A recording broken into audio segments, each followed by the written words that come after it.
And what happened? Really? Yes, I don't know what else.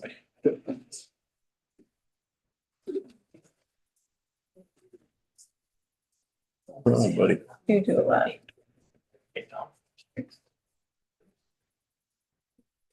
Hey, thanks for taking off this morning. Yeah, we have Early one. That was an early one, huh?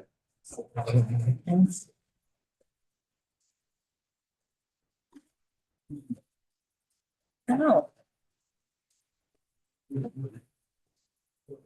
Wow.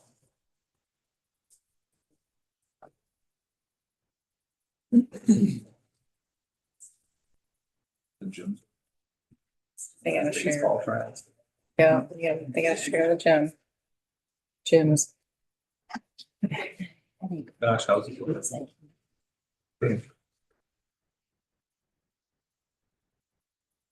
What is Whining.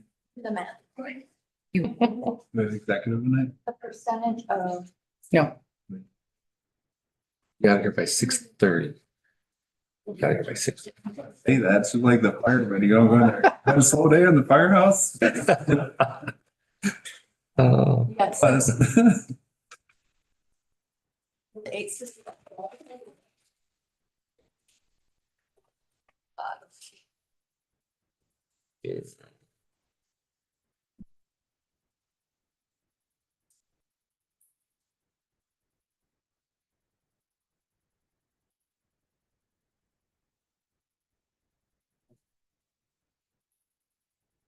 You ready? We're good.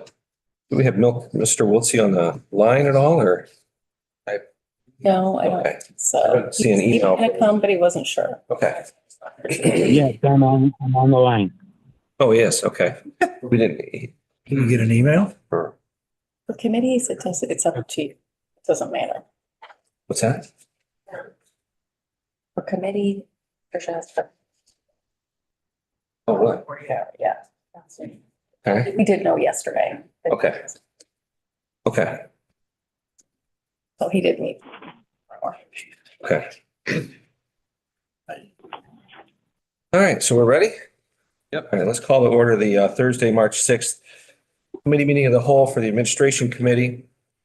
We'll start with at 6:02 PM. We'll start with a roll call.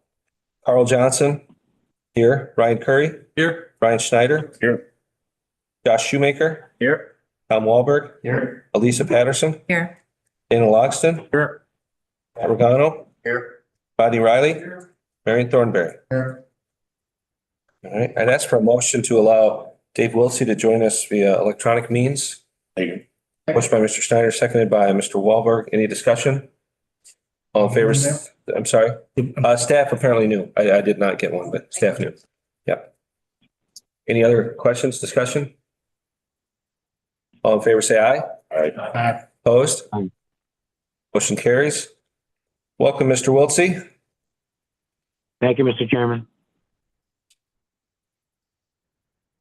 I'd ask for a motion to approve the February 6th Committee of the Whole Administration meeting minutes and the February 13th Committee of the Whole Finance Committee meeting minutes.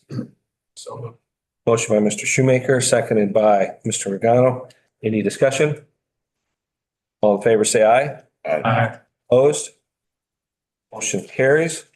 Ask for a motion to approve the agenda as presented. Motion by Mr. Curry, second by Mr. Schneider. Discussion?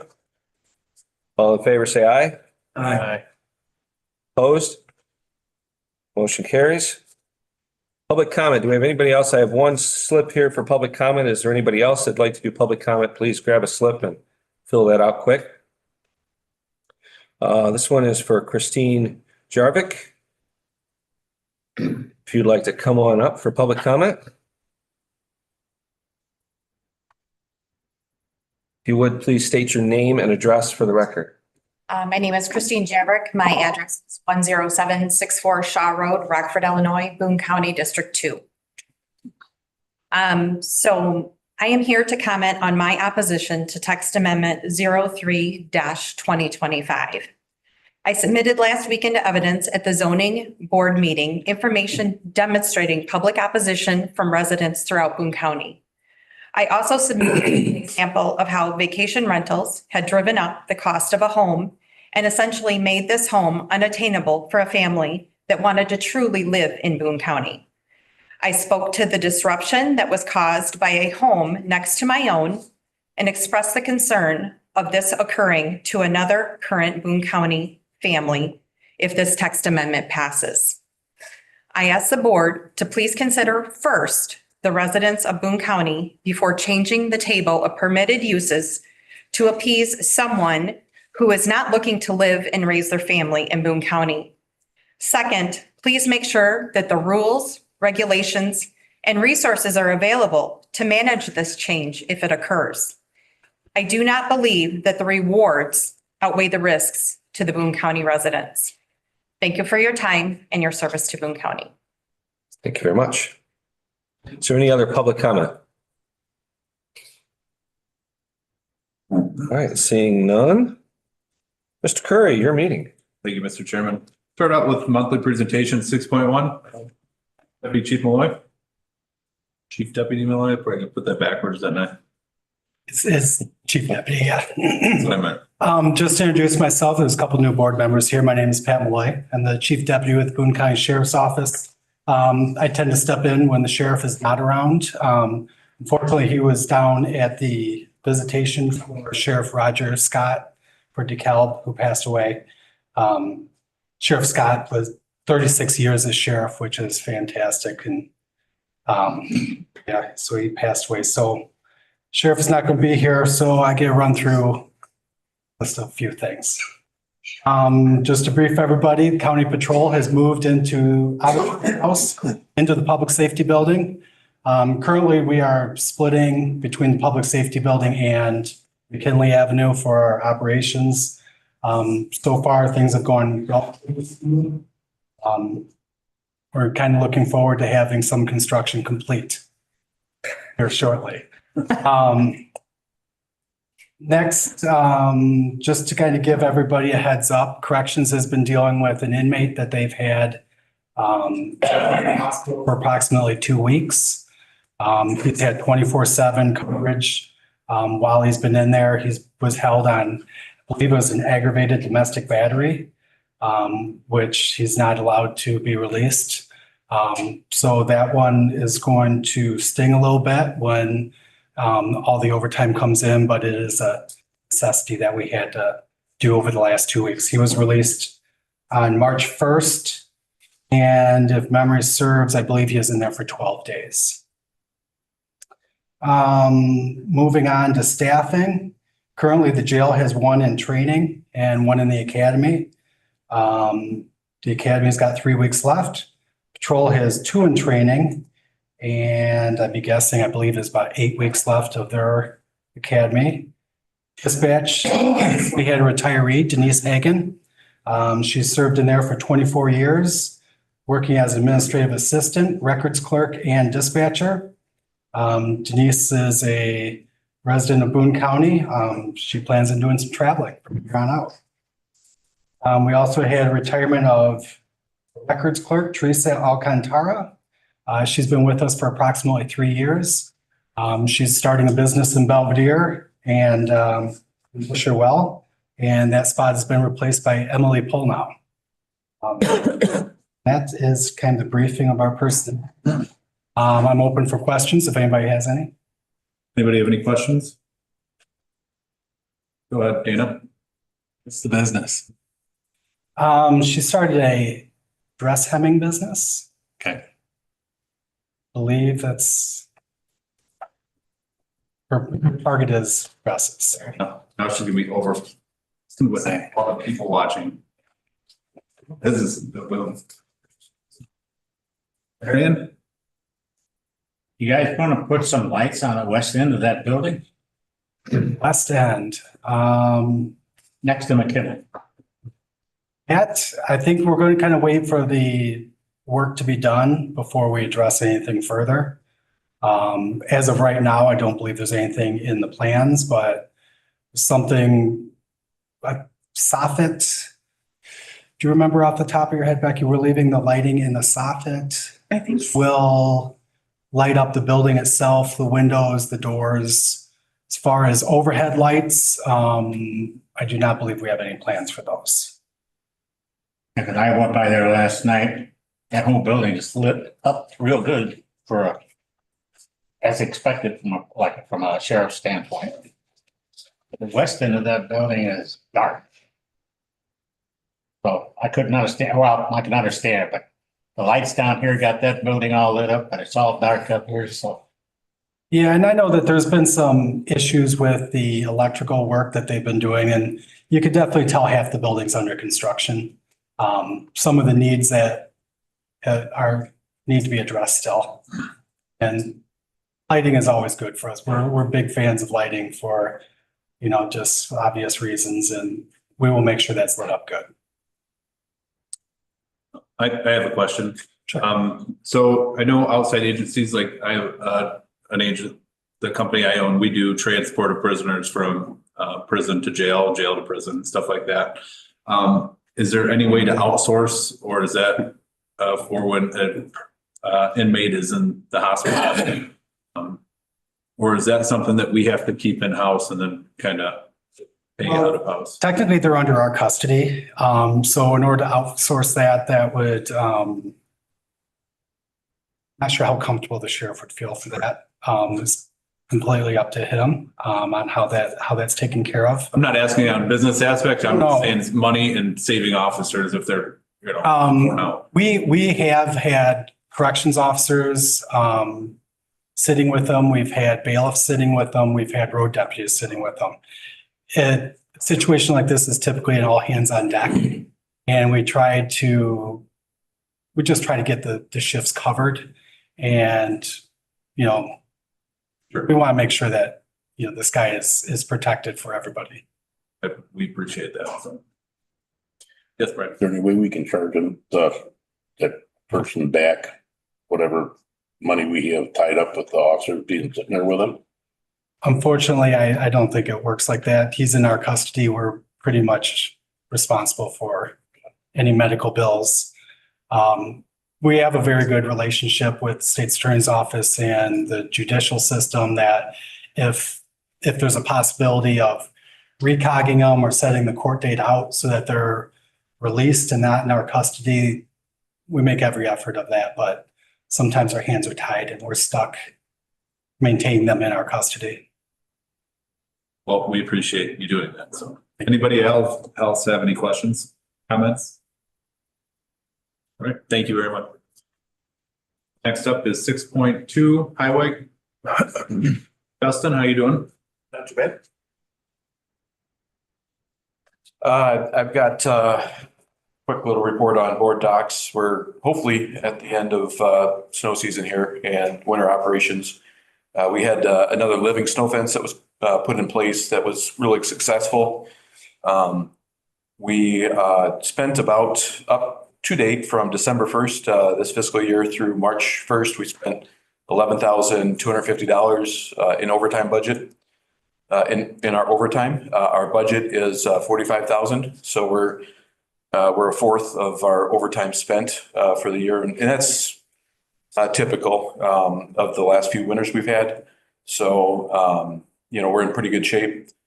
Just to kind of put it in perspective, what we spend, when we go out and snowplow, salt, the unit price per weight of salt is equivalent to asphalt.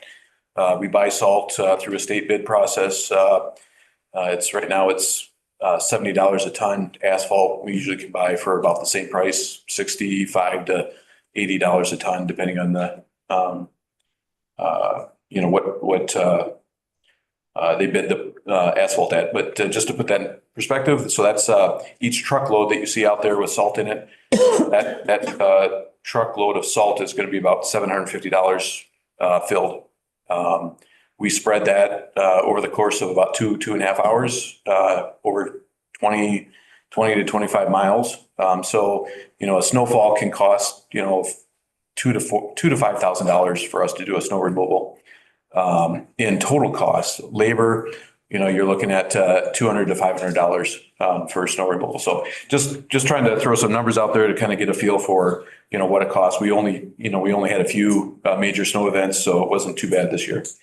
Being at the end of the snow season, we see the ground starting to thaw, so you'll see a lot of road postings. Just a real quick lesson on road posting. So if when the ground freezes, it freezes from the top down. When it thaws from the top down. So when it thaws, you get water trapped in there, and that's why we post roads. So this year we had about 30 inches of frost. So as it's thawing, you get that liquid trapped with frozen material under it. So the ground gets really soft. So that's why we post roads. Boone County, most of our roads can handle that condition that season. So we don't post our roads, but we just don't allow overweight vehicles on them. We're in the process of, as many of you know, we're in the process of replacing, I don't have this on board docs on the list, but we're in the process of replacing Woodstock Road Bridge over the Piscataquis Creek, coming along pretty well. We just identified 1 to 2 acres of wetland that we're going to have to mitigate. So I'm in the process of trying to figure out the best course of action on that. And I'll keep the board, the committee up to date on what direction we go. But for example, if we want to proceed forward, that 1 to 2 acres, if we just want to pay out, that can be $100,000 to $150,000 to mitigate that. And what you do is you buy wetland credits from someone that has a wetland bank somewhere. So we'd have to buy 2 acres of wetland credits from a wetland bank. So I'm currently reviewing different options, perhaps maybe even creating a Boone County bank. There's a lot of incentives to do that. I'm working with the Conservation District, and DeKalb Forest Preserve has experience in this. So I'm meeting with them to see if it's in our best interest to do that. And I'm trying to figure out if Winnebago County and McHenry County have a need for that, see what the market is out there.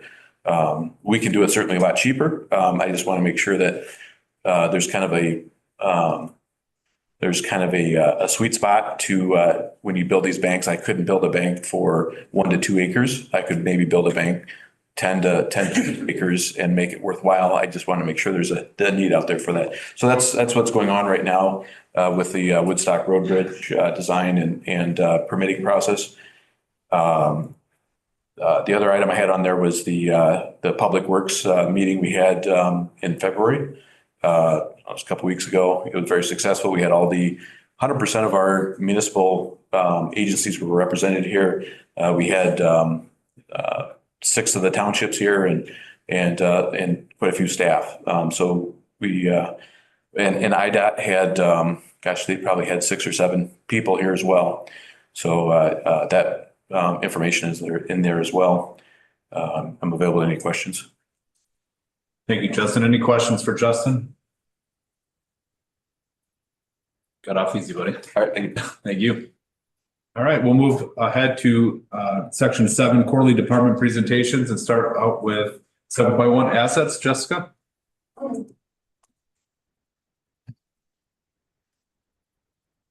Good evening, everyone. Thank you. I would first like to apologize. I was late getting my report to administration, so it was not put on board docs until this afternoon.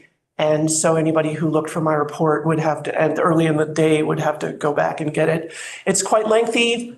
I put the slate of the spring session,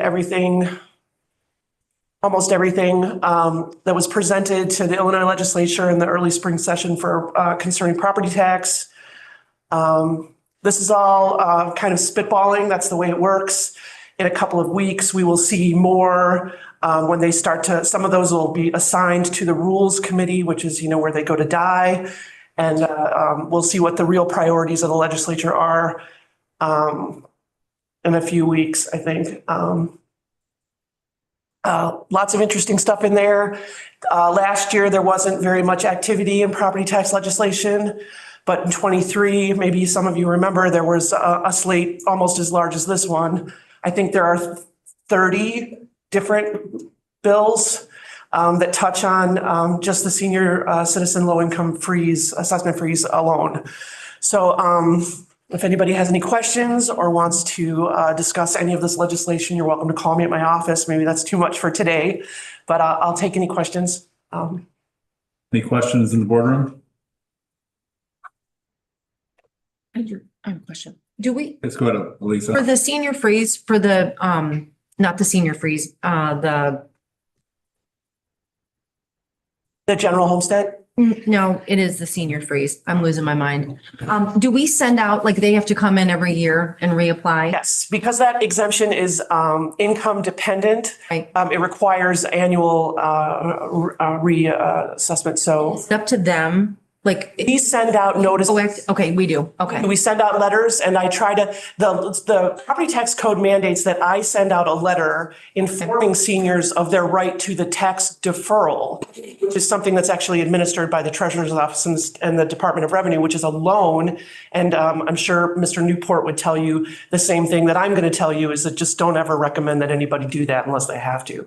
Because the interest rate is not favorable and it's a loan, against your property. It's essential. So because I have to notify as part of my my notification process, I have to also notify them of the deferral. It causes me to have to kind of send it out earlier than I like to, because people need their income documents to apply. We required a tax. If people file a tax return, we want to see it. If they don't file, which some seniors don't, they need to bring in their social security statements, pension statements. We accept those as proof of income. Excuse me. Qualification for LIHEAP or some of the other programs geared towards low-income seniors is also proof of easy way to qualify for these things. But a lot of that documentation they don't have, or they're not thinking about until tax time in April. But the deferral deadline is March 1st. So I have to I wait until the absolute last minute to send it out. I mean, it was in past years in Boone County, they would send those notices out in January. And people look at it and they set it down, and then it gets buried in the pile of bills, and then they don't remember that they need to do it. So we've been doing a lot of public outreach for compliance and trying different strategies. We've reached out we put in ads in the paper to remind people to check their exemptions. This year, we came up with a plan that we're going to try out at the fair. To run kind of a contest to encourage people to call the office and check their exemptions. Inevitably, it boils down to the property owners. It's their responsibility to check these things. But compliance, 100% compliance would be a dream, right? Everybody does all their paperwork on time and Sure. that'd be great. Thank you. You're welcome. So, Marion, did you have a question? Actually, I got a couple of questions. One, with I don't want to put this. If an individual is on nothing but Social Security and they get a raise every year, your department never changes anything. We are not concerned about how much they make as long as it's under the threshold that is currently $65,000 a year, gross income, not adjusted gross. The legislature, if you look through the packet, which is wonderful reading at bedtime, they're looking at raising that threshold. There are some proposals as high as $85,000 a year as a threshold, and some of them are tying it to, they want to raise it and then tie it to CPI, which, don't make me change my form every year. I got enough to do. So I wish they would kind of pick a number and stick with it for a while. That's my own preference. The Chief County Assessment Officers Organization does not support any legislation that's considered partisan. All we look to get involved with, and I explained that, I think, a little bit in my report. We remain neutral on almost all legislation, just looking for things that are clear, legislation that is clearly written and easy to administer. Second question I got, this dissolution of the townships. Yeah, there's a lot of talk about that. TOI, there's one bill in this packet that the last bill on the very last page, TOI is against it.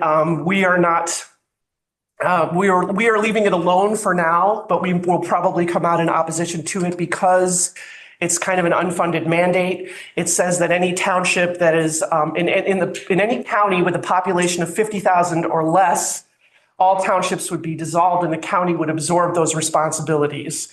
But it doesn't say how we're going to pay for it. It doesn't say, how fast we're going to do that. They don't define what happens when the population fluctuates, because Boone County, we're right there on the edge right now that we're at 53,000.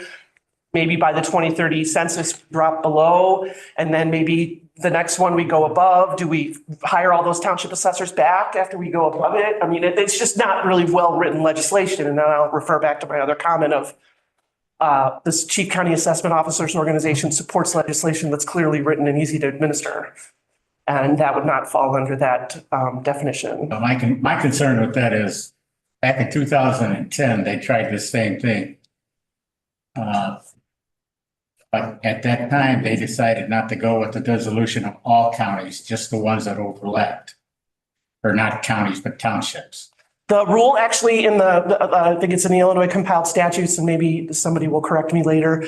I think is that because the Evanston Township was dissolved, because the municipality, the city of Evanston and the township of Evanston were coterminous. Their boundaries were exactly the same. So that made that fell into the rule that they wrote. The TOI agreed to. TOI was at the table when they came up with it. And so, but most townships and municipalities, their boundaries are not coterminous. So and that's there aren't very many instances of that around the state. Things that stopped it last time. Plus, when we got to looking at it and reading what the legislature had written about what happens when you dissolve a township, the county, like you said, the county has to absorb, or the municipality has to absorb the cost maintaining the roads and everything.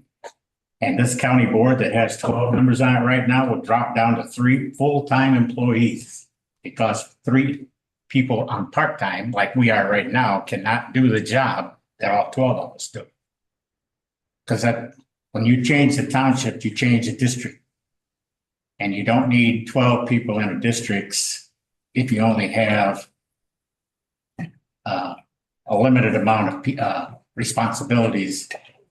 The county would have to take over everything. So the county responsibility would rely on those 3 people. Because one of the regulations states that if you dissolve townships, then you have to reconstruct everything, which would bring this board down to 3 under the construction they had at the time.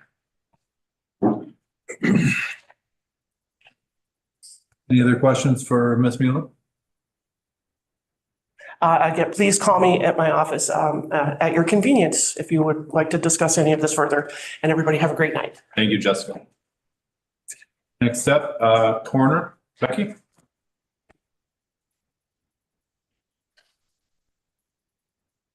Good evening, everybody. I've got my February report. We had 27 calls for service, 24 of those were death investigations, and 3 were notifications. So our total number of calls for the year is 90, a little higher than last year, but about the same. And then I have to apologize on the money collected page. I noticed that there's a typo that should be $1,675 for the total for the month. And then the total for the year is correct at $6,125. So if anybody's got any questions about anything? Anybody have any questions in the boardroom? Comments? Seeing none, thank you. Thank you. Have a good night. You as well. Health Department, Ms. Amanda?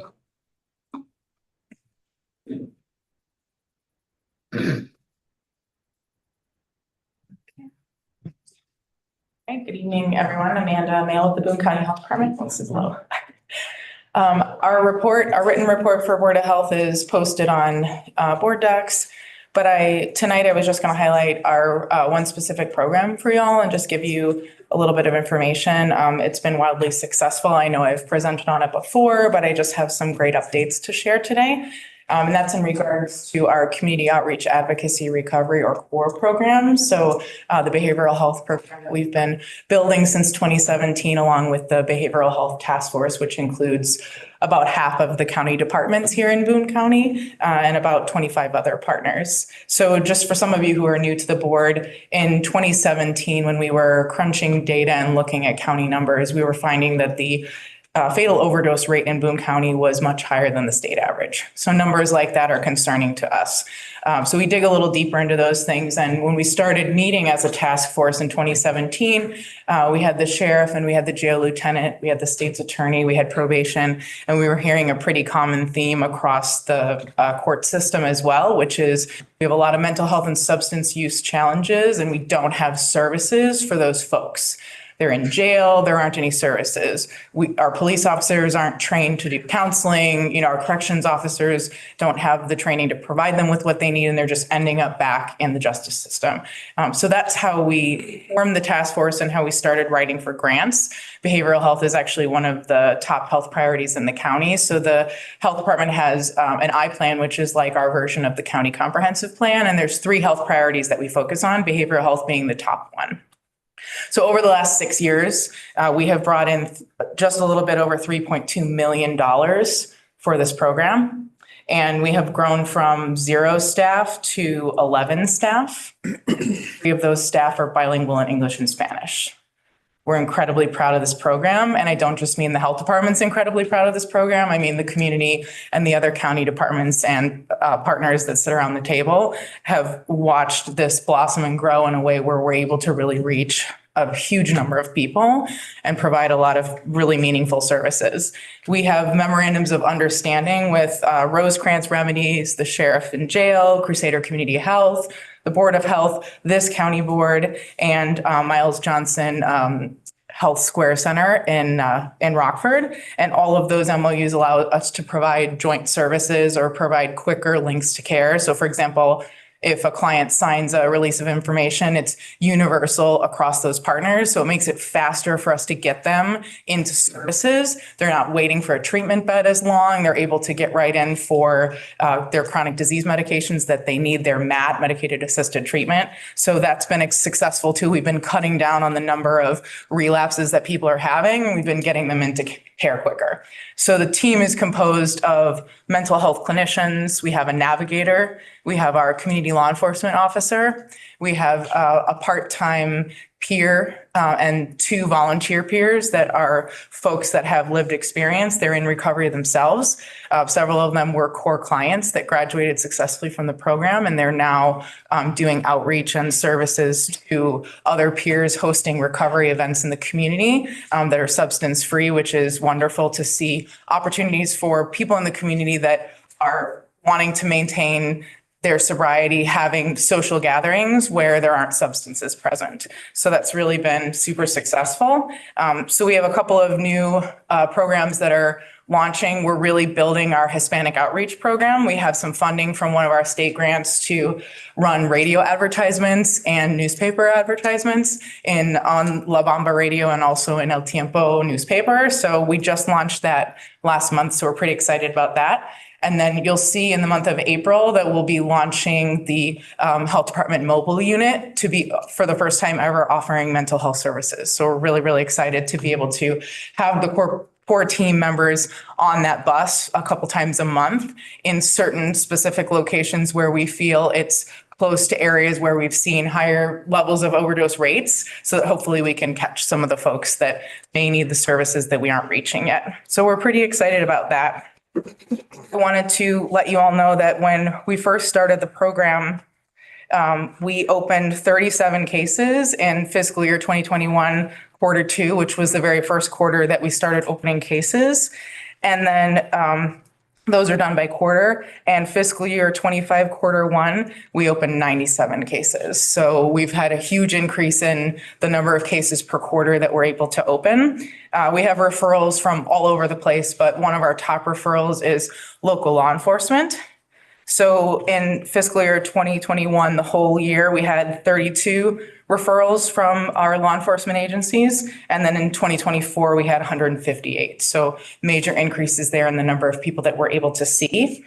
Just want to mention one more thing, successful links. So links to an employment service, links to a treatment bed, links to a food pantry, any of those types of services, wraparound services, we would call successful links. So we started linking people in fiscal year 2020 and we linked 23 people. So it was just the very end of the year that we started that program, the last quarter, because we received the grant and we waited several months for the first grant to be received and be able to start spending the money down. And then in fiscal year 2025, we reached almost 600 successful links to care. For fiscal year 2025, we're on track to exceed 600. So that's just a little snapshot and how incredibly successful that program has been. We've built it from ground zero across the county. I am going to provide you all with the written quarterly update for the core program. It looks really, really professional and fancy and has lots of good information. And any of you on this board or any of the constituents that you work directly with can refer people to this program. There aren't income guidelines. There aren't any type of guidelines for you to refer. If anybody has any concern that somebody might benefit from substance use or mental health services, this is the referral information. So I'll pass this around. Do not hesitate to contact us. We have a full spectrum team that can provide any and all types of services to the people of this community. And the purpose of this program is to create a system to help folks that need these services. And I'm happy to take any questions. Any questions for Ms. Meal?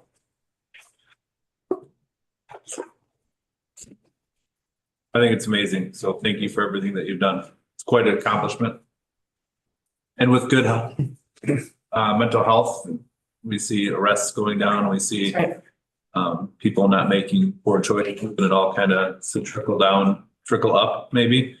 I want to appreciate it. For sure. Thank you. Yeah, one of the coolest parts is seeing people who have been in our program, graduated from our program, they're working, they're taking their meds, they're teaching other people about how much better life is when you're in recovery. And they'll say themselves in meetings, like, I'm living a better quality of life and I'm contributing to society in a way that I haven't been able to for a decade, for 15 years, since I was 16 years old, for the last 5 years. You know, I have come out of this depression. I've stopped using, substances. And that's really the purpose of the program, to make our citizens as productive as they can be. And if these are the barriers, we have ways to remove those barriers for them. Well, thank you. Thank you. All right. Anybody have anything for written monthly departmental reports or updates? Seeing none.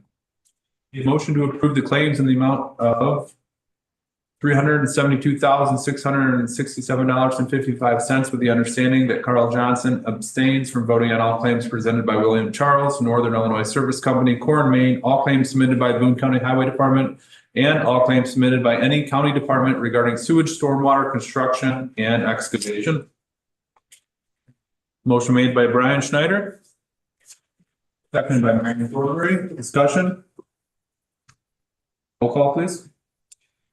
Carl Johnson, yes. Brian Curry, Yes. Brian Schneider, Yes. Dave Wiltsey, Aye. Josh Shoemaker, Yes. Tom Walberg, Aye. Elisa Patterson, Yes. Dana Logston, Yes. Matt Regano, Yes. Rodney Riley, Yes. Marion Thornberry. Yes. Motion carries. 9.2. Move to approve text amendment TA-03-2025 vacation rental A1. Motion made by Carl Johnson. Seconded by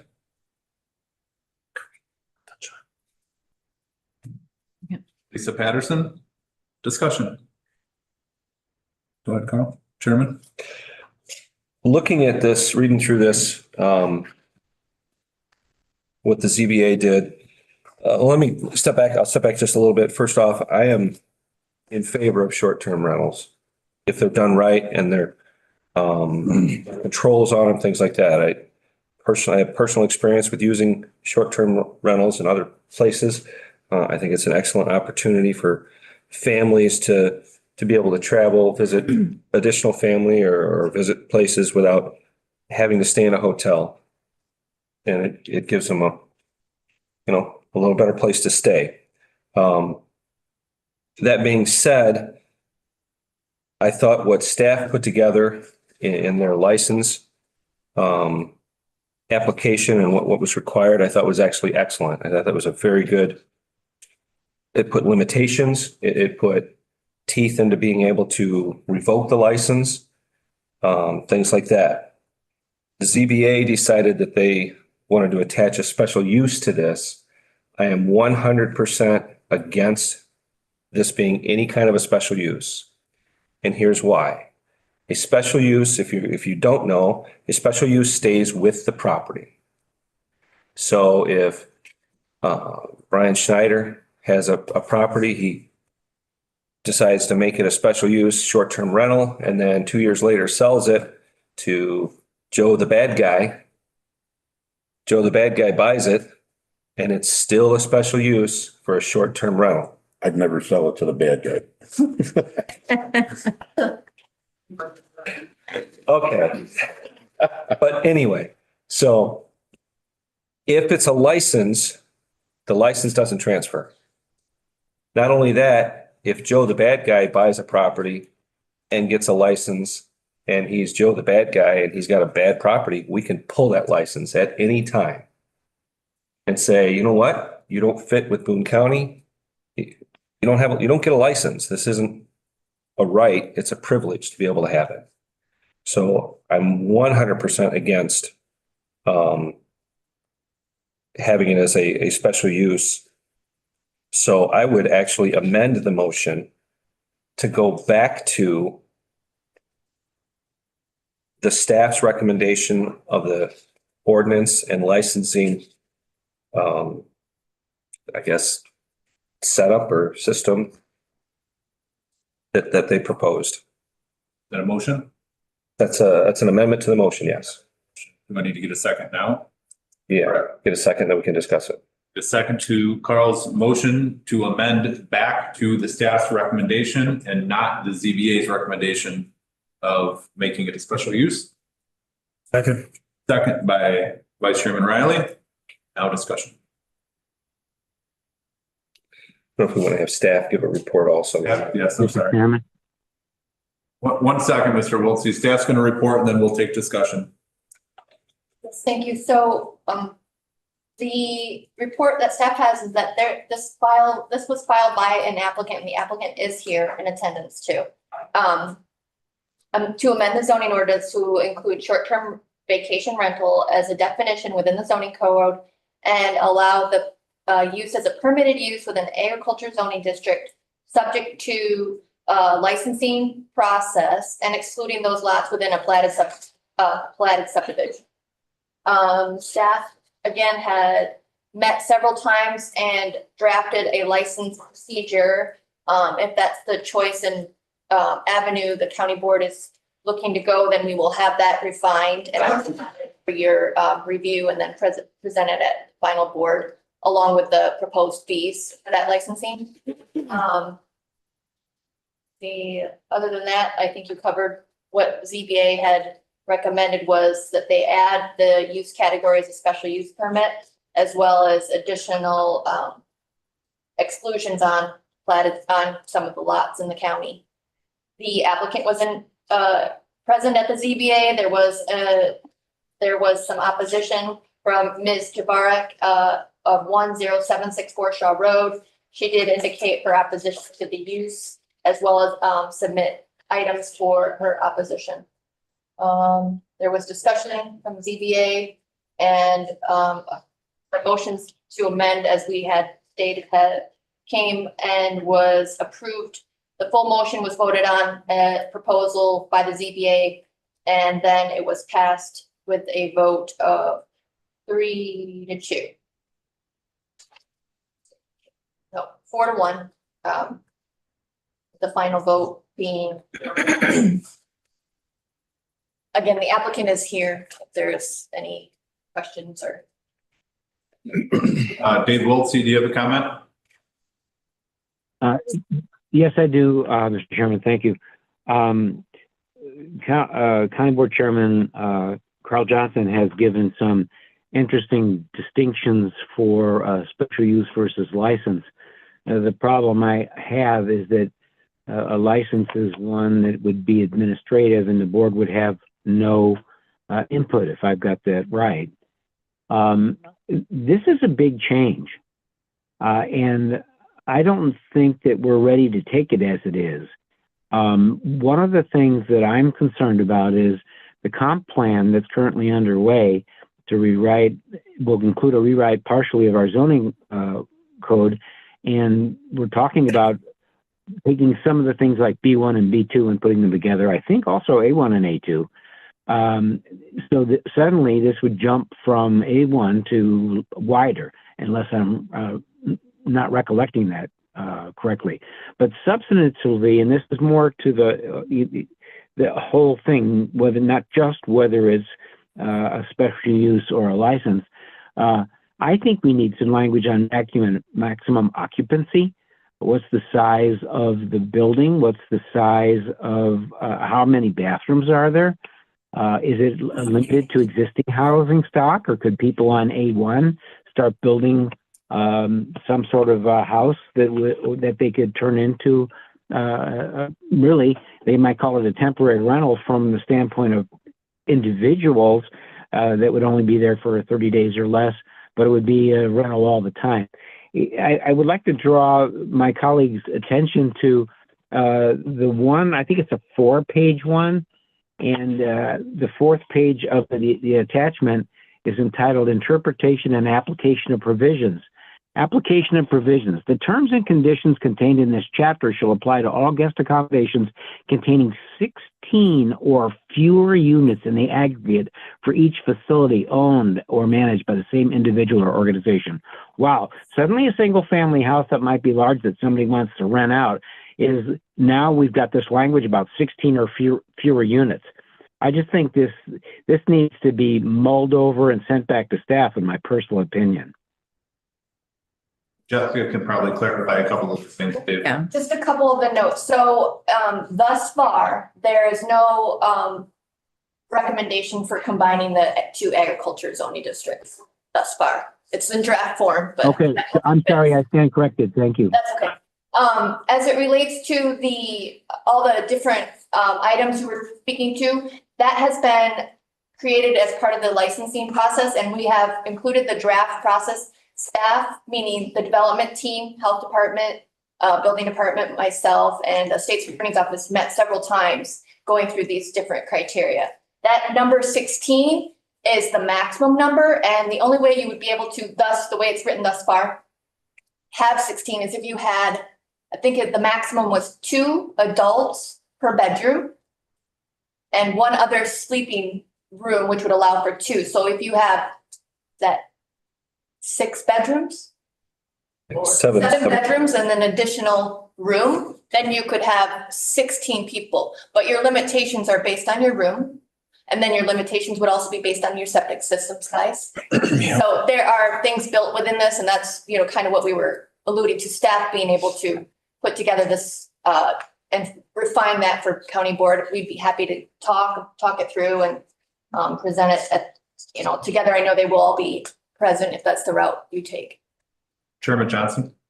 Yeah, just to emphasize what Jessica was saying, on the short-term rental vacation rental ordinance, on page 2 of that, under site and structure requirements utilities, where it talks about 2 persons per bedroom plus 2 additional persons per building, not to exceed a maximum of 16. The only way to get to 16 is you're going to have a pretty big house that's got 7 bedrooms, and then you can have 2 more people for 16 people. On top of that, that's under subsection A. Subsection B of that same section talks about the septic system. I think this is another spot where it really puts teeth into this licensing thing, that it's based on the capacity of the septic.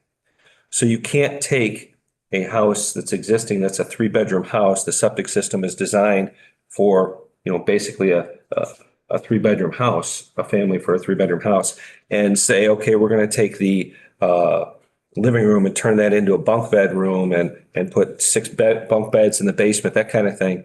You're not going to be able to do that because the septic system won't handle that. And you have to have that approved by the health department.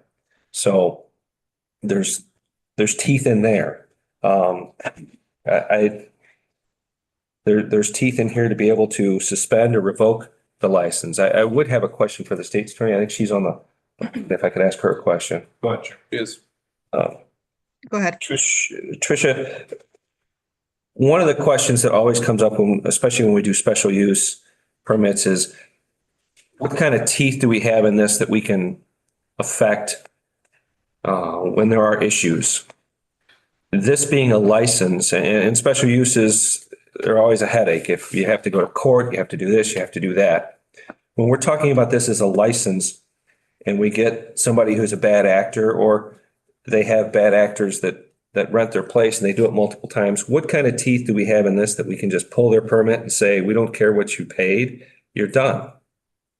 Well, and that's, it would be administratively be able to revoke the permit built into the licensing structure, as well as then not renewing their license if there are continual problems.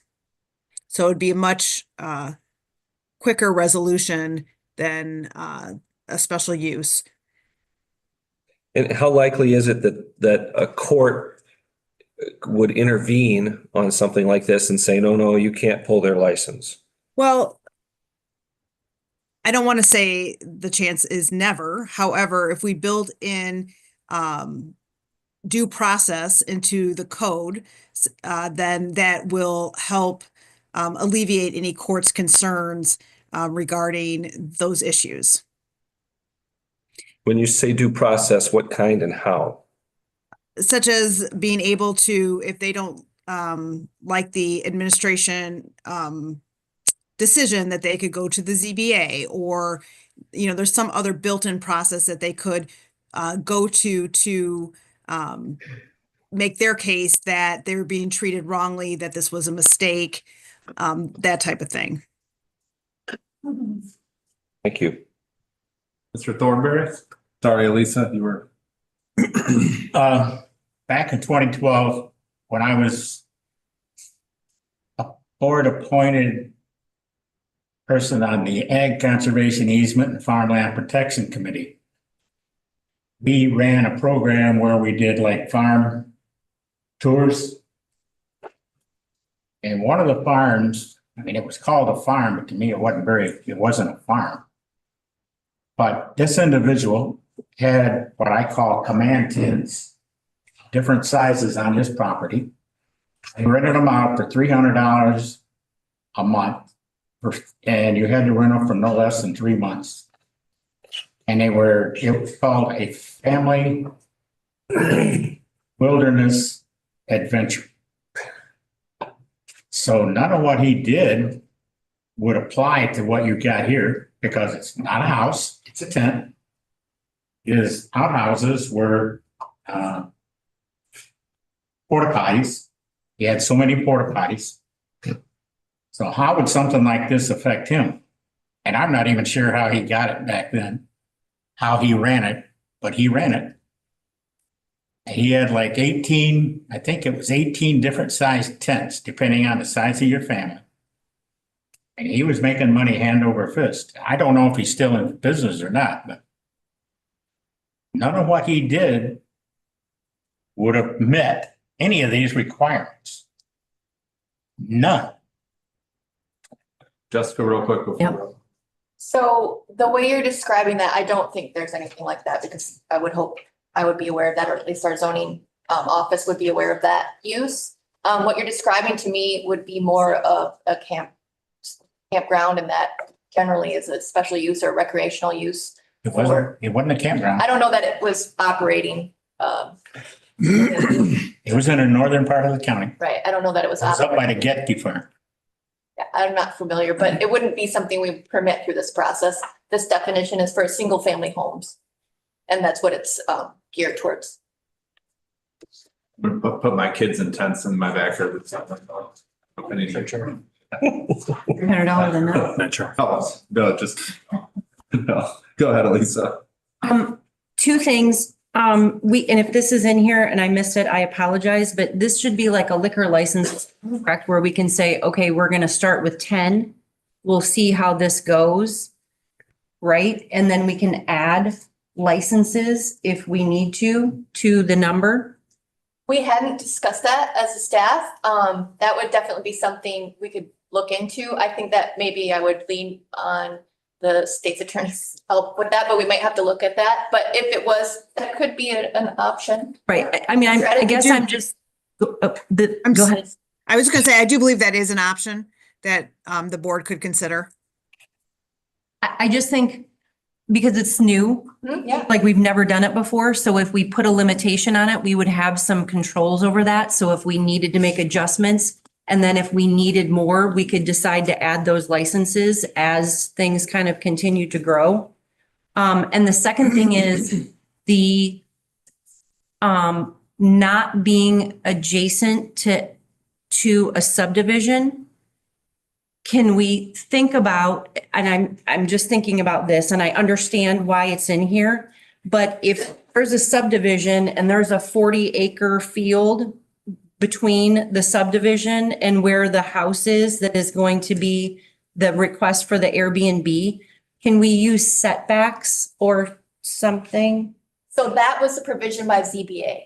Okay, This provision that staff is recommending and the applicant has, signed on with is excluding platted subdivisions of zoned A1. There's a handful of them out there, and so it wouldn't be the connection. It'd be those smaller, I don't know, like 8-lot subdivisions. okay. Typically So not 5 acres. platted Go down to subdivision. Right, but they're all more densely Got it. located, Okay. so that would excluding those. Okay, I just didn't want somebody to not be able to do it because they were like, they're never, even going to see them. That's the provision that staff has included in their recommendation. Okay.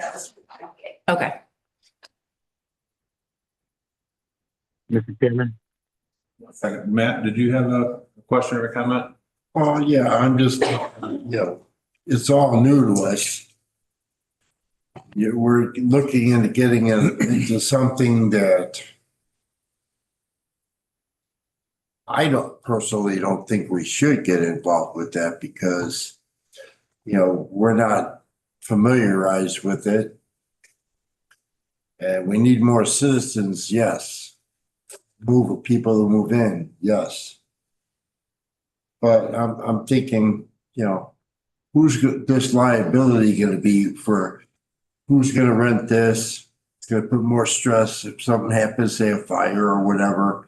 It's going to be more of a problem for our fire department or whatever it may be. You don't know who's coming in there and who's going to be doing all the background checks, where they're coming from. We got all these things that we've dealt with for years with COVID and, people bringing in things.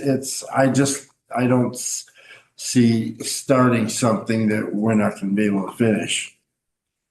I mean, that's just my opinion. I'm sorry, but Yeah, thank you. you're welcome. I've stayed in a lot of, just one second, Dave. I've stayed in them probably 5 a year. I'm not obviously there with a bunch of crazy 21-year-olds. I'm there with my wife and my kids when we go to soccer tournaments. I know Shaw Road is close to the indoor sports center, and I know that a lot of people prefer when they have a family to have a kitchen and those things. So, but then I also understand that, I'm sorry if I mess up your name, Shuveric? Jeverick. I understand their concern, raising children and not knowing what is in there and coming, next door. So I see both sides of this point. I would hope, and this is the thing that we have to place now, these restrictions, that we protect the homeowners and also protect the rentee. And I think there's a way to do that.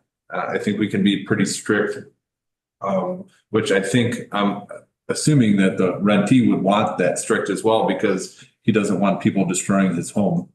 But then I also understand, you want your home and the value for your home not to be affected by that as well. So I understand your concern. I'm torn a little bit, but I think there's a resolution to this to where if we put the standards in place, it'll protect your home and your home. And then keep good neighbors. So just my 2 cents, but this is where we have to obviously kind of chew that dirt. Yes, Mr. Schneider. Well, we went through this before. And we wound up denying it back in, what was that, 23? Where those folks wanted to do it. They didn't live there even.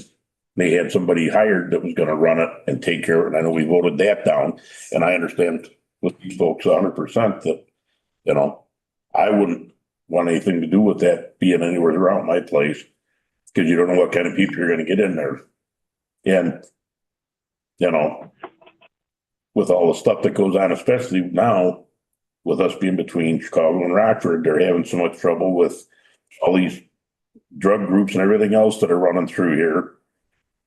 That, what would it take for them to rent a room in there and you think you're all right because it's only 1 or 2 people going to be there. It don't wind up being a place where they're going to start distributing stuff out of, and they go there once every 2 weeks or once a month. And, those are the things that I'd be looking at that would be a concern. And I understand that because I have stayed at those, when I was working the company I worked with, I covered 5 states. So yeah, if you could get one of those, it was better to stay at than what a hotel was. But it was a different situation there with that. I guess my great points. What I like that Chairman Johnson had brought up is the fact that if that happens, their license is gone and that is no longer a short term. We have to be able to protect that, but that's what I like about it. That you mess up or someone gets crazy, that's going to put more rules on the rentee. He's going to place those rules. They're going to sign a waiver, or not a waiver, but an agreement that places them in responsible for any of those issues. And then that way he's protected and can come back at the renter. I guess is what my assumption is, but I get it too. Mr. Wiltsey's on there too. Yes, Mr. Wiltsey, sorry. Thank you, Mr. Chairman. To be clear, and I know the state's attorney meant to be clear, and she was, but just for the lay people on the council, due process means that they have notice and opportunity to appear and to argue why their license shouldn't be revoked. It's not just something you can pull. You have to have a hearing, whether it's before the ZBA or administrative law judge or whatever other vehicle we were to create to have that due process hearing. And then there was the discussion that Jessica responded to, and I don't recall if she started it, but maybe we should limit this to 10 so we can see how it goes. Well, maybe we should limit it to 5 or 3. I understand and appreciate Chairman Johnson's differentiation between special uses and licenses. But ladies and gentlemen, we are nowhere near where we could do anything with this tonight and have it come back to us for final in 2 weeks. There's just too many unanswered questions there. And my intention was to send it back to staff. I can't do that while the current motion is sitting to be voted on. Johnson, I'm going to go right around the horn. So I see you all. Can I just make a point of procedure? No, sure. Yes. Sure. Per our code, the board has to take action within 30 days upon a referral from the ZBA. And the board action isn't tonight, it would be at the county board meeting. I just want people to keep that in mind. The code does not allow items in the zoning code just to linger out there with no resolution. Chairman Johnson. A couple things. One, in referring to the short-term rental that we denied a couple of years ago, that was all under a special use. Much different. Having it as a license is much different than a special use. And I think that's the biggest reason, one of the biggest reasons it failed was it was going to be a special use. I think there's provisions in here because we don't want to create party houses. We don't want that. That's not what we want.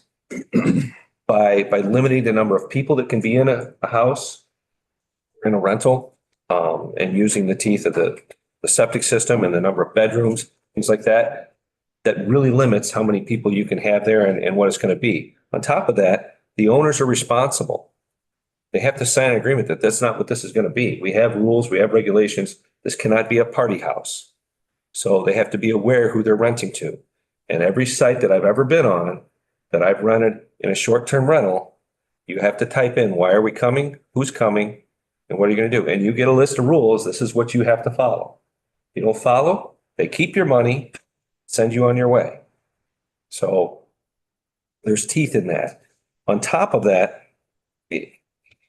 if we look at staff's report that we got on page 2, the third paragraph, it says, looking into short-term rentals in the area, staff was able to identify a number of locations being offered within unincorporated Boone County. This is already happening. What this license will do is force those people to have to come and get a license if they want to have a license, if they want to be able to do this. If not, I'm assuming, and I'll defer to the state's attorney, but I'm assuming we can put language in here that if you don't have a license and you're doing this, it's a substantial fine. And I'd be absolutely 100% in agreement with Ms. Patterson. If we wanted to limit the number, say 10, whatever. 10's a nice round number. I'm fine with that. Let's try it out. Let's see how it works. We can always, add more if it works. We can add it to other areas. It's not a bad thing to do.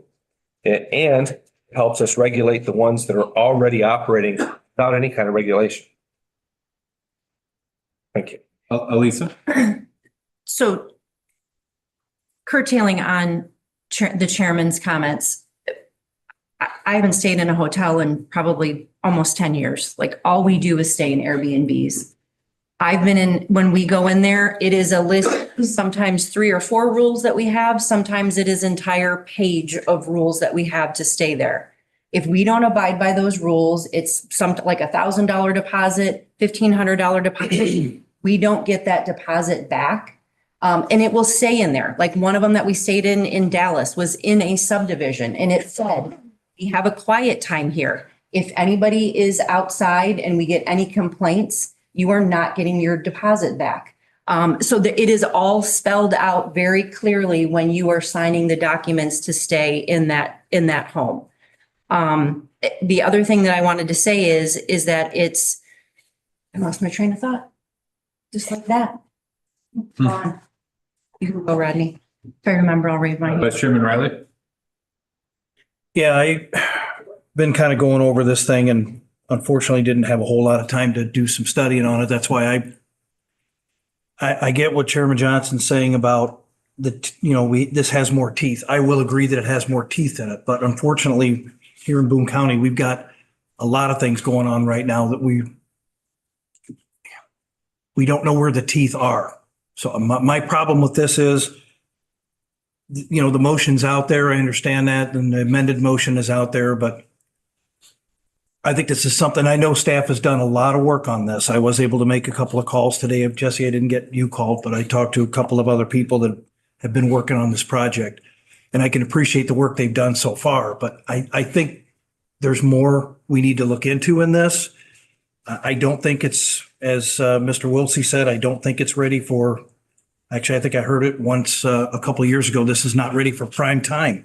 I don't think we've done everything that we can do. I don't think we've looked into it thoroughly. I think there's a lot of questions that still need to be answered. And until we do that and address, the teeth issue, who's going to take care of the enforcement of this? So we've already got those issues out there. And I do see the I think I just ran out of power here. I have to plug in. I know we had some comparisons here from different counties and stuff. I do know that Lake County though does not, they don't have any short-term rental in unincorporated Lake County at all. So I'm not advocating that we deny this, but I think there's more work that needs to be done yet. So that's my opinion. Okay, who was next on the line? Was it Matt or Marion? Thornberry?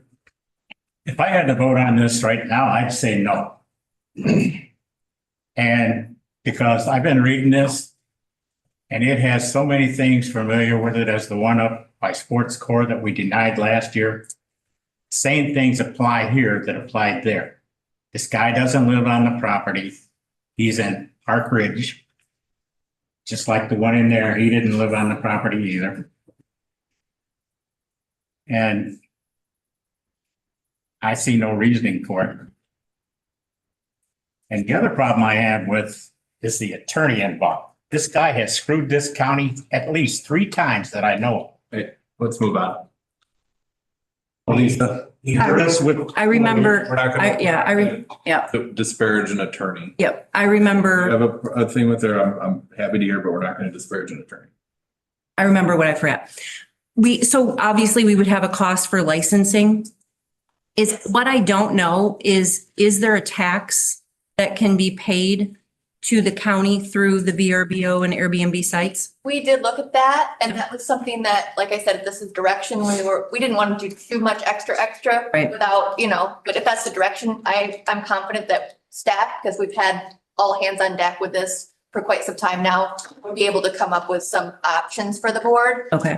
But we did look into that, and there are tax options that we can administer as part of this process, if that's how they, we choose to do, the Okay. board chooses. All right, thank you. I remind that the reason people dislike government so much is because everything gets drug out so long, and then meeting after meeting, and then we kick it to the next meeting, and then pretty soon it's July and we're still talking about it. Now, I wasn't sold on this prior to hand. I've listened to the opposition as well. But we have 2 weeks before the county board meeting. If there are things that you want added to this is when we discuss that. Then it can be brought up to the county board meeting so that we can vote on it. There are so many stipulations in this. I don't understand. I understand you guys had questions. This is the time to ask them if you have them. If there's concerns, this is when we discuss them. So what are they? Not everybody, if people have questions, let's hash them out. Has there been consideration for parking as far as how many cars are allowed to come to these types of, and if they clog up the street, how are we handling that? Sure. So one of the proposals is that there is no parking on any public right of way. It would only be required to have what you can allow in a driveway, just like any other single family residence. You can't park on the grass, and you would be basically limited to the amount of bedrooms or limitations you have based on your license, because it would be limited to your number of, like we said, the number of bedrooms.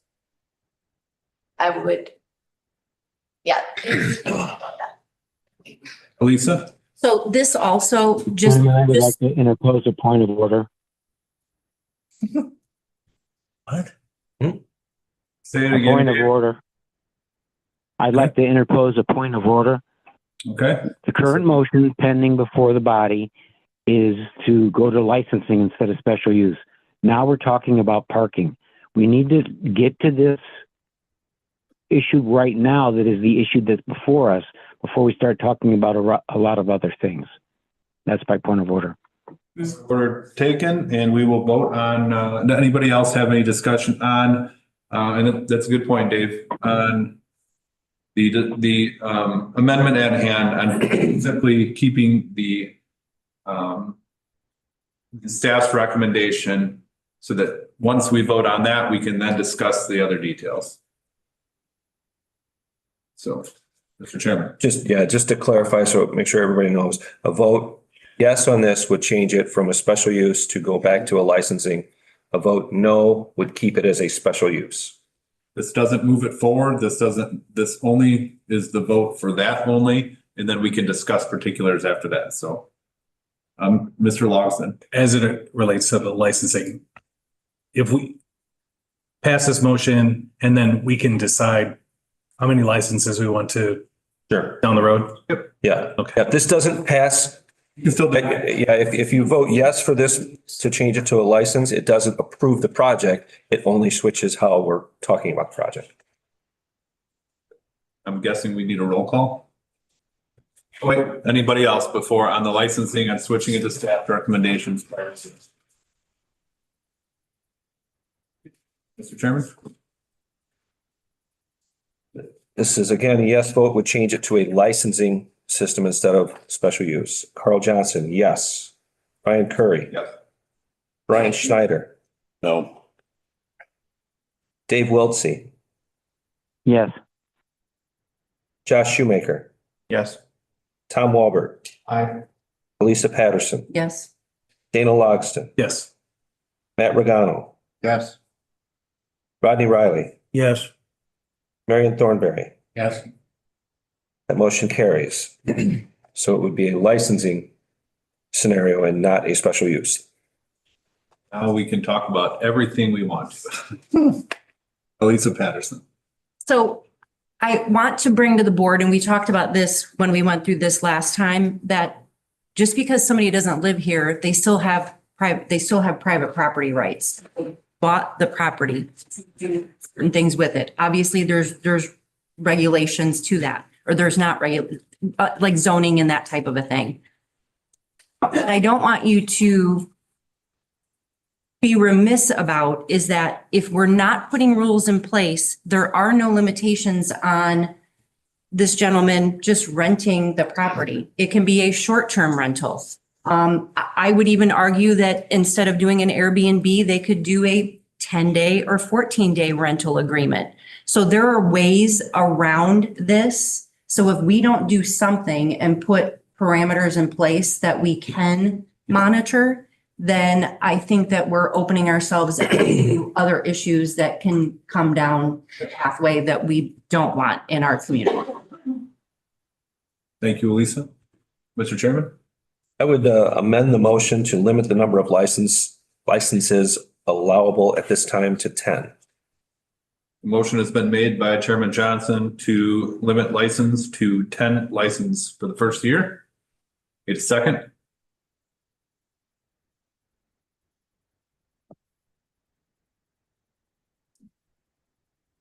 I'll second. Second by Elisa Patterson. Discussion?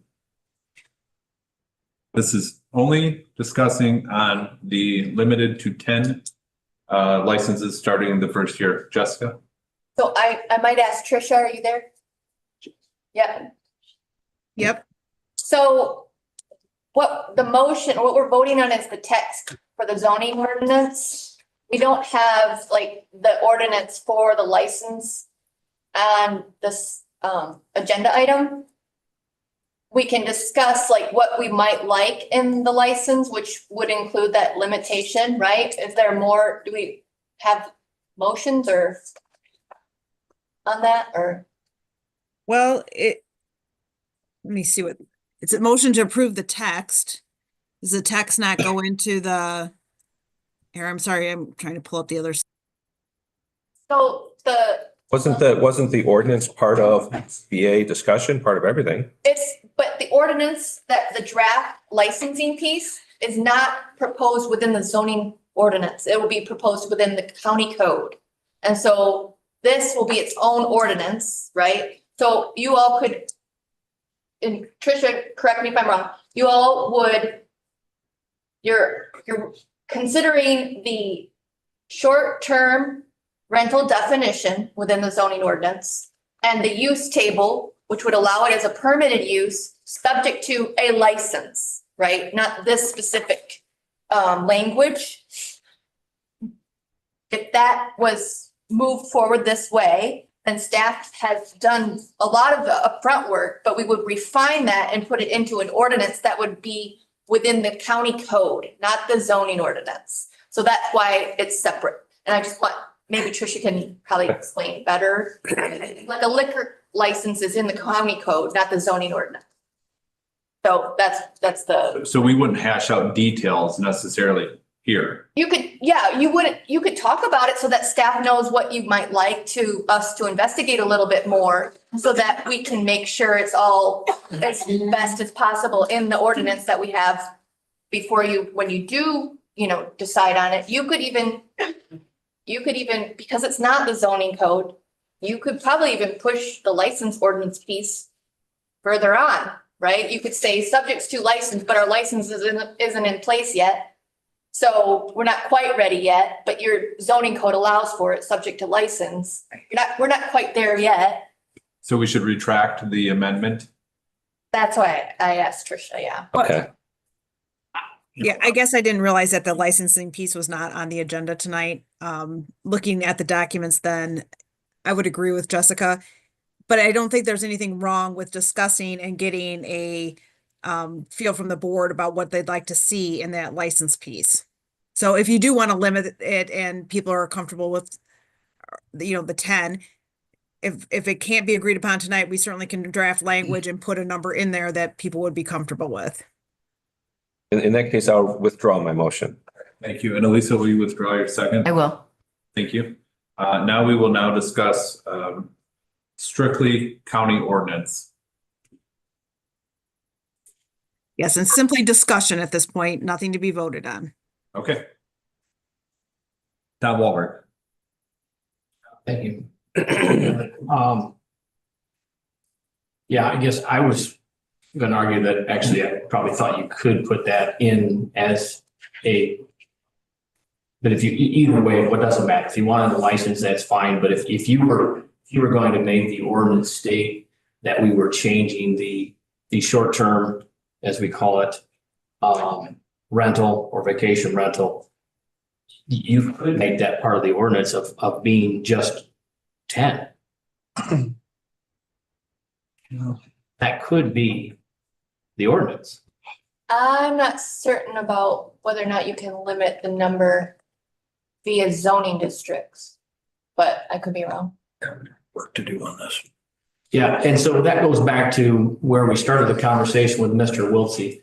And Wiltsey was, saying, hey, we've got a lot of work to do here. I'm not sure we can get this done in 2 weeks. I guess I liked your suggestion, Jessica, there. I did pick up on what you suggested there in terms of, hey, if we're okay with the short-term rentals or whatnot, we could do that and then make it a condition or subject to, as you said, the license. But boy, there's just a lot. I mean, I was calling staff this afternoon, asking questions. Nobody had answers on the cost of these licenses, the collection of sales tax, the number of licenses. I mean, there is so many unanswered questions here.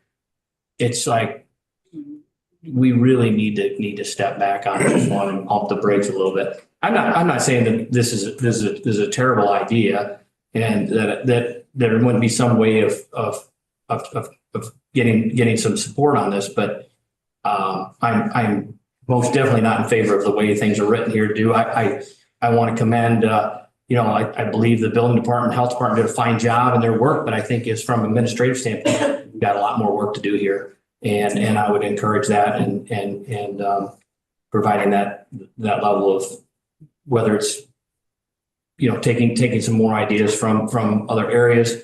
I know it looks like a lot of this was drawn into us from, I think you said Joe Davies County.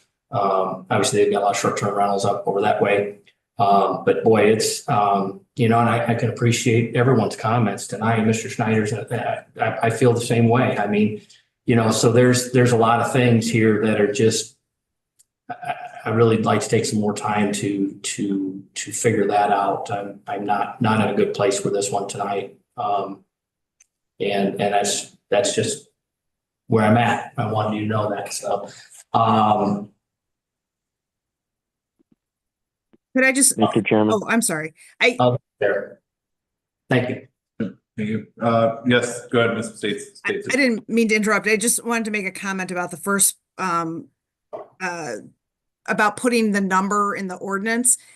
I think that if you want some flexibility regarding the licensure, it should be in the county code, which can be amended without going through the ZBA process, like a text amendment. Would just be my suggestion for those things. Dana Logson, and then I'll call on you, Dave. Go ahead, Dana. Okay, so everyone's been talking for the last 2 months about nothing other than impact fees, and the realtors are complaining that there's not enough single-family houses and that it's impossible to buy houses here and raise kids. And my fear in this whole thing is that you're going to set off this spark, and people are going to come in and they're going to snatch up these properties just for rentals. And then you will shot yourself in the foot, because not only will there be no properties available, they'll also be unaffordable.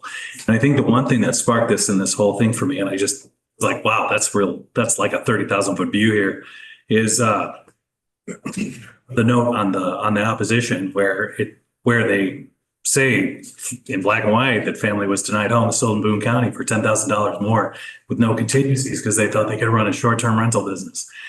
My fear is that that's going to happen.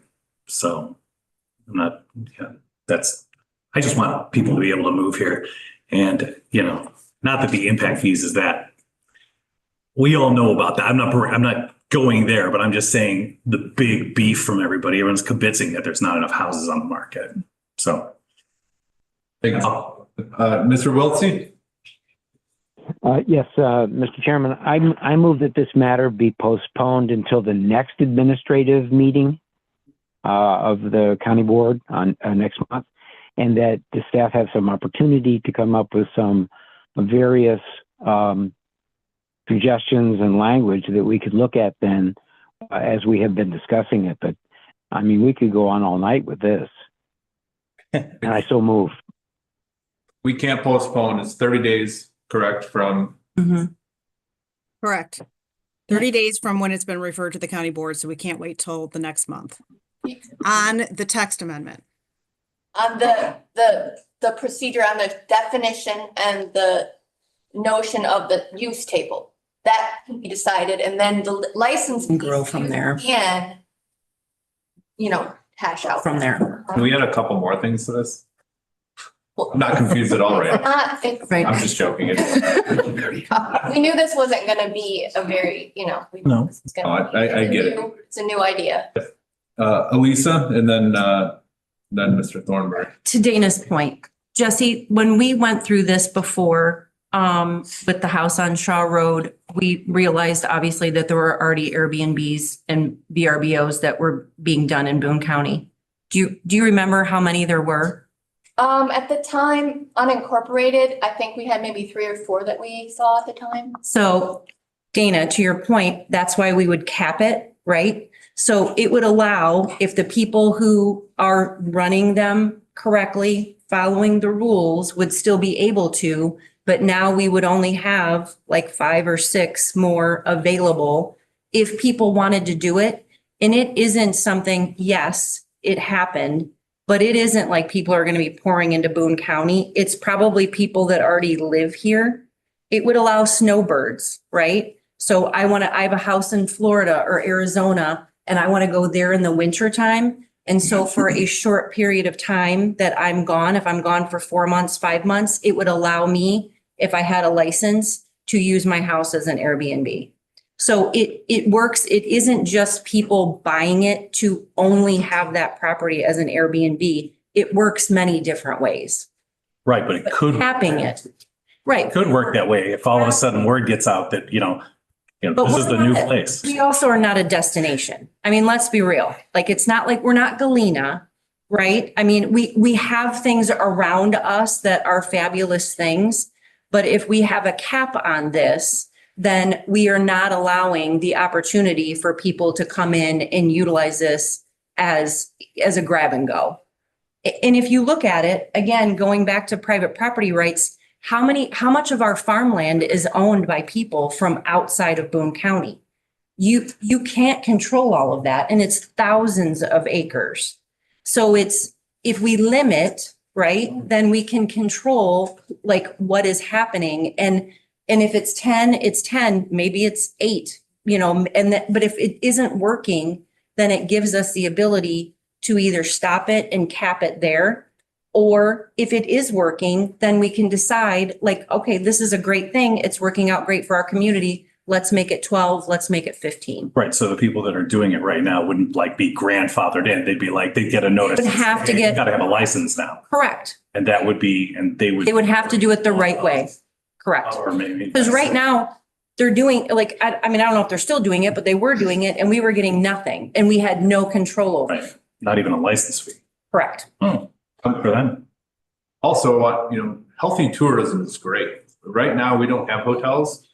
So they all stay in Winnebago County. They all stay in Rockford and then they spend their money there. This is also a positive in that way is if it's regulated and done correctly and intelligently, I'm not against drafting it up, but there's no place to stay here. What if we do get a nice aquatic center where, people are going to come to Belvedere to dive meets or races, kind of like ISC is out there. We go all over the country for our kids in sports and we depend on those.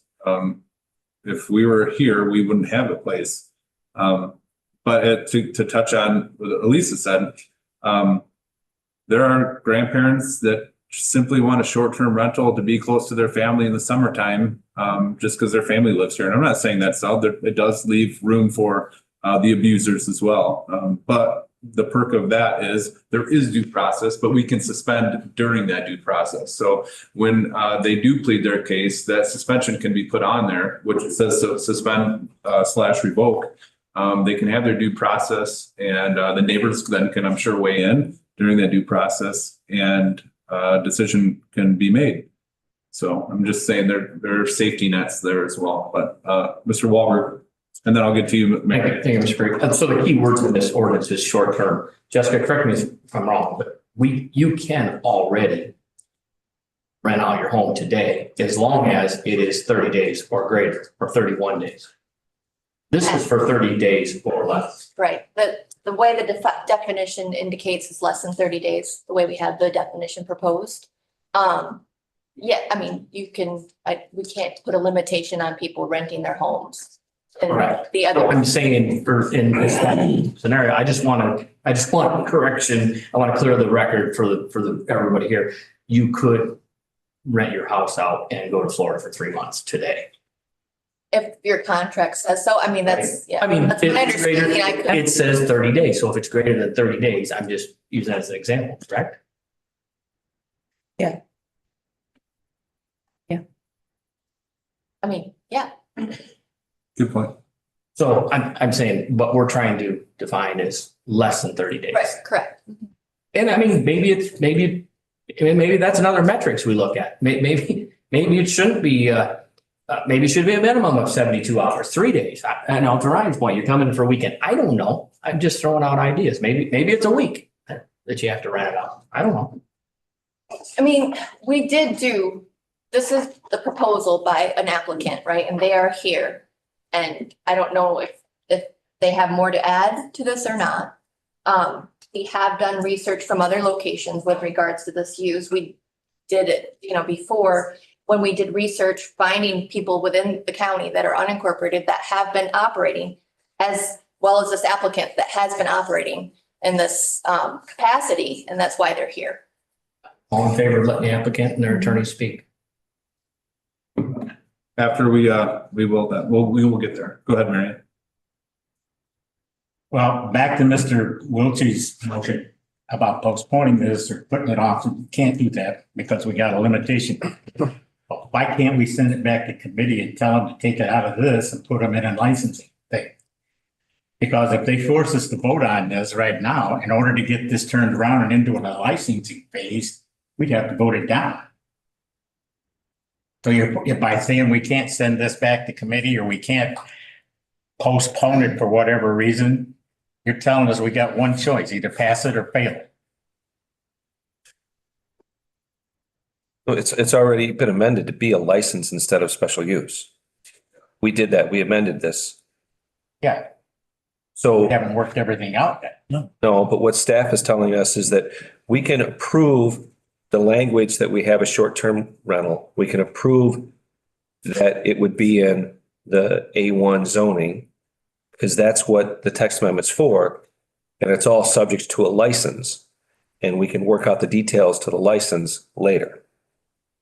That's what, am I? Right, if there's no license in place yet, then we Right. can't issue a Get the license, license. so they can't Yes. operate until the Yes. licenses are in place. That's the point, yeah. I understand, but you just told us we had to vote on this within 30 days. We have to vote on the language for short-term rental and in A1. That's what the text amendment is for. So we have to vote on that. As far as voting on the ordinance for the license, that license is going to say, we could vote on that at a later date as staff works out the details of the license. Does that make sense? So ZBA, it's gone to ZBA as a text amendment to have a short-term rental. So that's what we either have to vote yes or no. We've decided that if it's going to be a yes, it's got to be a license and not a special use. Hang on a second, Dave. Let me get this out while I got it. I'm okay with that as long as we don't issue any licenses until we have this figured out. For sure. And I'm all about being fair. So this applicant is here today. I appreciate you being here. I understand the circumstances that got you here. I also think it should be fair to you by saying if we have other people doing this, we need to reel those people in as well until this gets settled. I'm okay with this text amendment bit, but no licenses can be issued until we work everything else out and we know exactly where we are. It's an even playing field. So this gentleman isn't the only one that's getting called on the carpet here.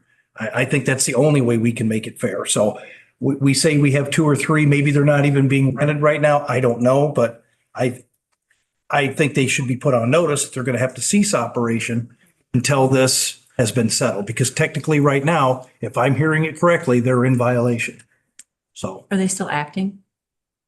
I mean, I haven't gone out and investigated. No, I know. And then that's just Some that, yeah. CSP Yeah, I've Sorry. seen some ads on the short term. Sure. Yeah, so, VRBO or something. yeah, right. Mhm. So if we're moving forward with the text amendment that's been proposed, I'm okay with that as long as we're not issuing any licenses yet, because I think we have a long way to go. All right, Mr. Wahlberg. Thank you, Rob. Yeah, and I greatly appreciate Mr. Wright's comments there and don't disagree. I just, boy, this is far different than anything we've done. And man, we're really getting the cart ahead of the horse on this one. I know and I understand the process. Let's play through this scenario. Let's say that to Mr. Thornberry's point, this thing fails at county board. Okay, because we're not happy with it. We can't get to a place or I understand we just don't like the text amendment. People change their minds both ways, right? It's happened. We've all seen it.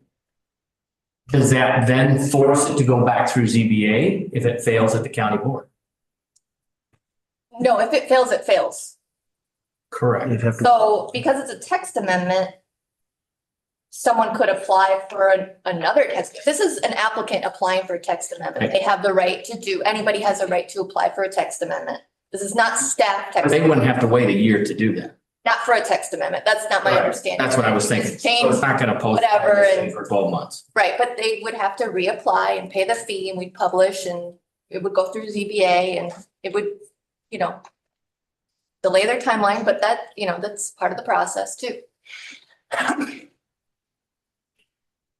Dave Wiltsey, did you have something? Then I'll get to you, Lisa. Yes, I know it's, and that, Mr. Wahlberg's indication of the cart in front of the horse is what I was thinking. I would restrict, generally, globally, stepping back 10,000 feet, I would suggest that when there's a question of whether this council or this board, would want to even do anything like this, that should come first. And then we send it to the ZBA, because otherwise we get ourselves in just this conundrum where we are behind the 8 ball and we can't do this and we can't do that. And, it's unfortunate. I would be voting no. Thank you.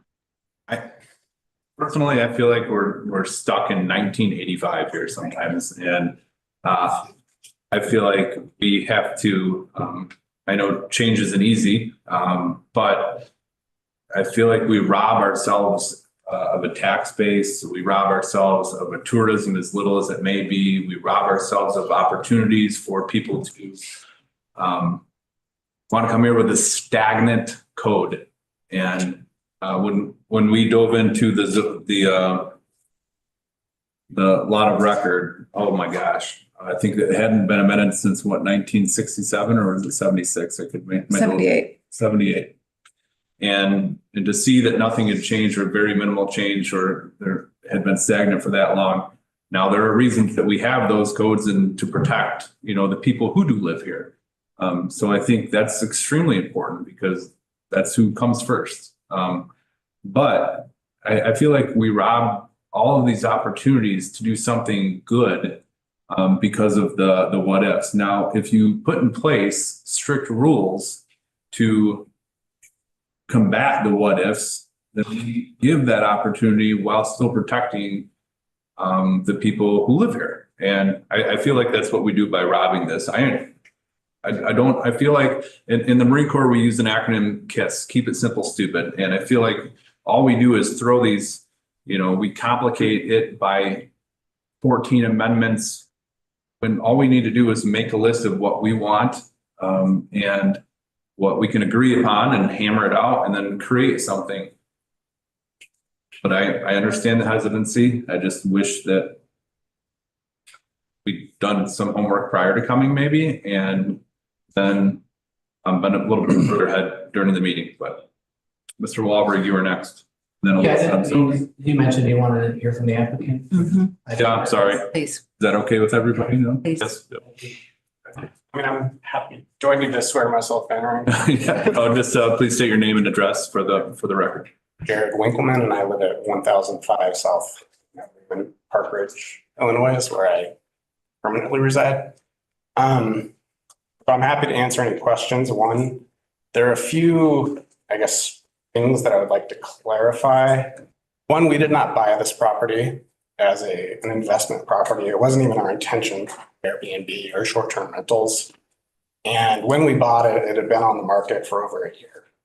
So it's a property, and I know this whole meeting isn't about our property, it's much more broad than that, but this is like an example of what I think this could be in the county. So it was on the market for over a year, and I think that's because it's kind of a weird property. It's not a great agriculture property. It's 40 acres, 15 of it's tillable, 20 of it is sort of swampy, but we use it as just native prairie because it's sort of nice. We're interested in conservation. And the other thing that this property is actually good for, we have 15 acres of tillable land that we just keep in hay, let our neighbor mow it as hay, and we don't even charge him for that.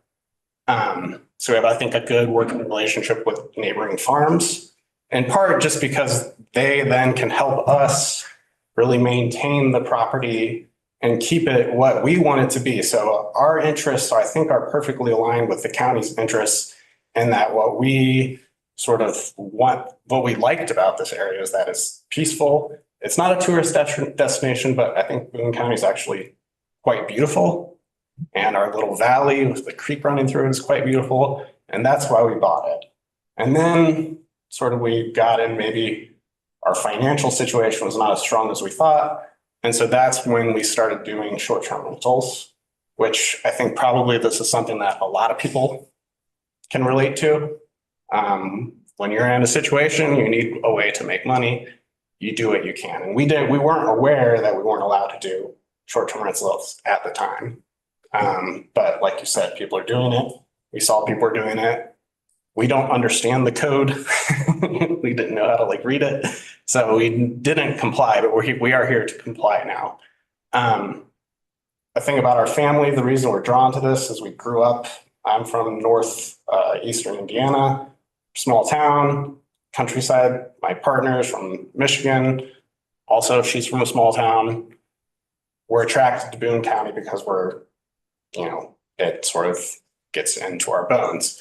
And so just like another thing about who stays there, nobody's more worried about who stays there than us. We don't want drug dealers going through, I assure you, we care about that probably more than the county because we'll actually know it'll affect us. We don't want parties, to you who have had this bad experience. We probably suffer from those parties more than anybody. Our neighbors would to some extent, but I think we would suffer more. That does more damage to our property. It's not what we're like striving for. We're striving for essentially making the place as beautiful as it can be. And I know that that might be something that drives up prices. I've heard that that's a major complaint. I can't speak to that in Boone County. I think those things are very niche. If Boone County did become a tourist destination, which would not be because of us or probably any other short-term rental, but if it did become a tourist destination that drove up short-term rentals, yeah, I can definitely believe that property values would increase because of that. And I can understand that that's a problem for the community. I don't think the situation as it is now, the only reason we would drive up property values is because we're putting money into our property. And I don't think that that's something that you guys are opposed to. You don't want us to decrease the value of our property. You want us to be investing. And, right now, to the point that I'm not a permanent resident of Boone County. I'm from Park Ridge, but my real passion project is this place. And so I make this money in the Chicagoland area, and essentially I take all of it and I put it into Boone County. And again, I don't think that that's what anybody in this room is opposed to. You may be opposed to me and others that are not raising your families here or grew up here. I'm not a developer, I assure you. I want to keep developers out. Last thing I want in Boone County is to see just, subdivisions everywhere. I like the rural nature of Boone County. I also have lost my train of thought. So I'll stop right there. But if you have any questions or I don't know, the other thing just about who has stayed there, probably 50% of the people that stay there are people who are coming to see family. Maybe more even than 50. The other people are there's some people from Chicago who come out. They have there's a group of women that do crafts and stuff.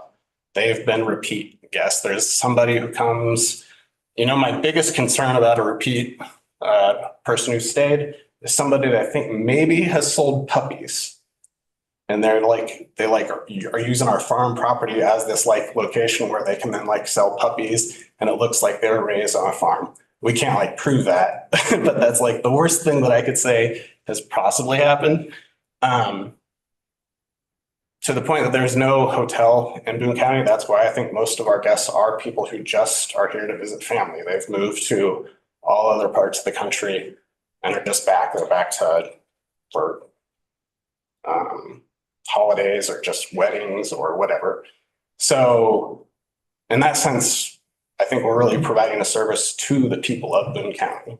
And then one final point, and I'll shut up.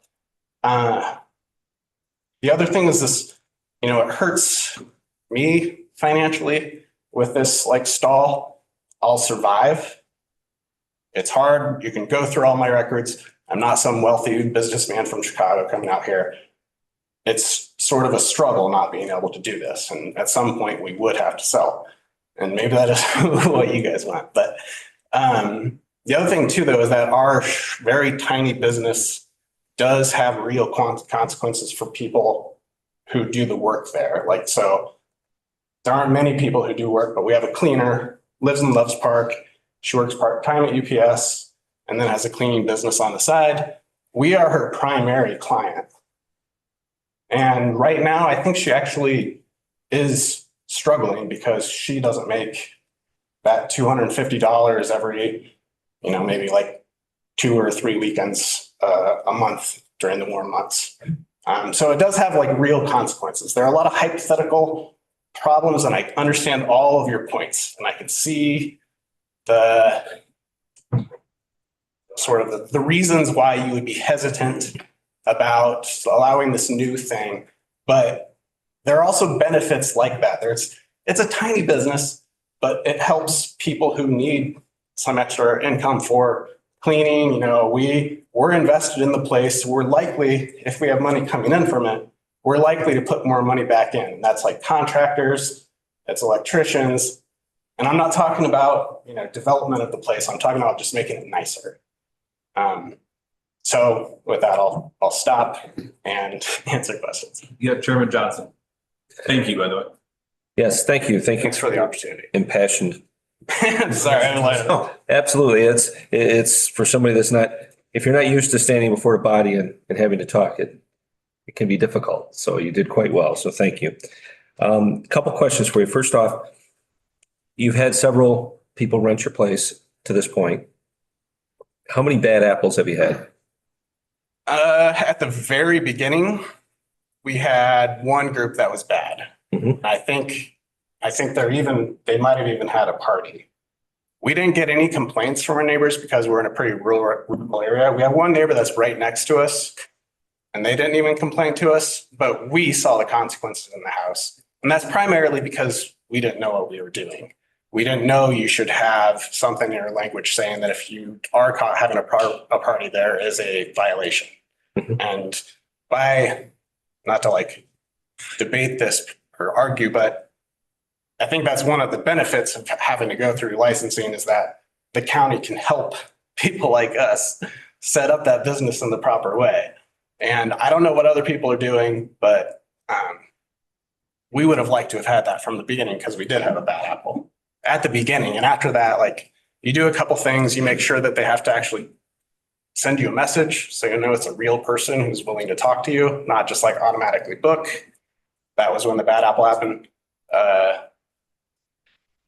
It was incredibly cheap at the beginning, way too cheap. And so that's why the bad apple, I think, came in is because we didn't have a limit set up for how many people could be there. So you could say, basically, on Airbnb, there's something that says what the limit of the house is. And I think people who are looking for parties probably just put that limit high and then search for places that are available. Sure. So what kind of things have you done to remedy that to this point? The bad apples? Yeah. Yeah. One, I think the biggest thing was actually making them have to talk to us as opposed to automatic booking.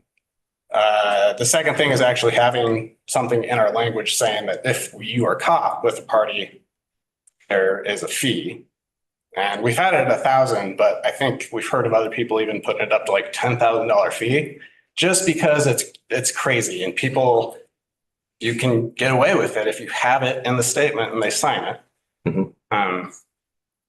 So we would be happy to do that. Sure. So since that first bad apple, we have had no bad apples since then. Okay. Thank you. It's the house on Shaw Road that you redid the porch and everything. No, that's not ours. We're on was North Boone School Road. You're on North Boone School Road. Okay. Go, Elisa, did you have? No, that was the one next to. Right. Okay.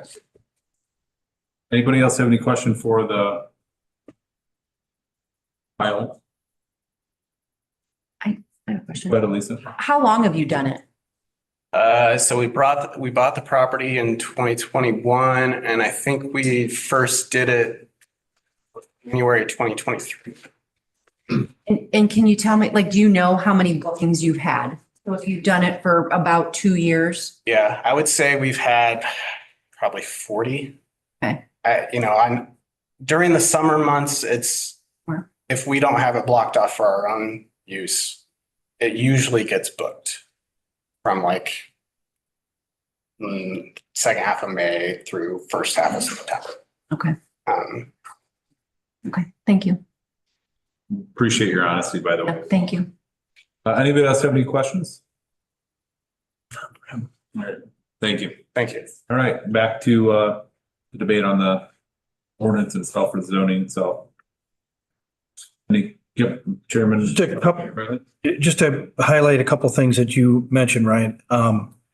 Robbing ourselves. I don't think we're robbing ourselves of anything. I think what we're doing here is we're doing our homework and we're investigating this to the fullest to make sure that we do it right the first time.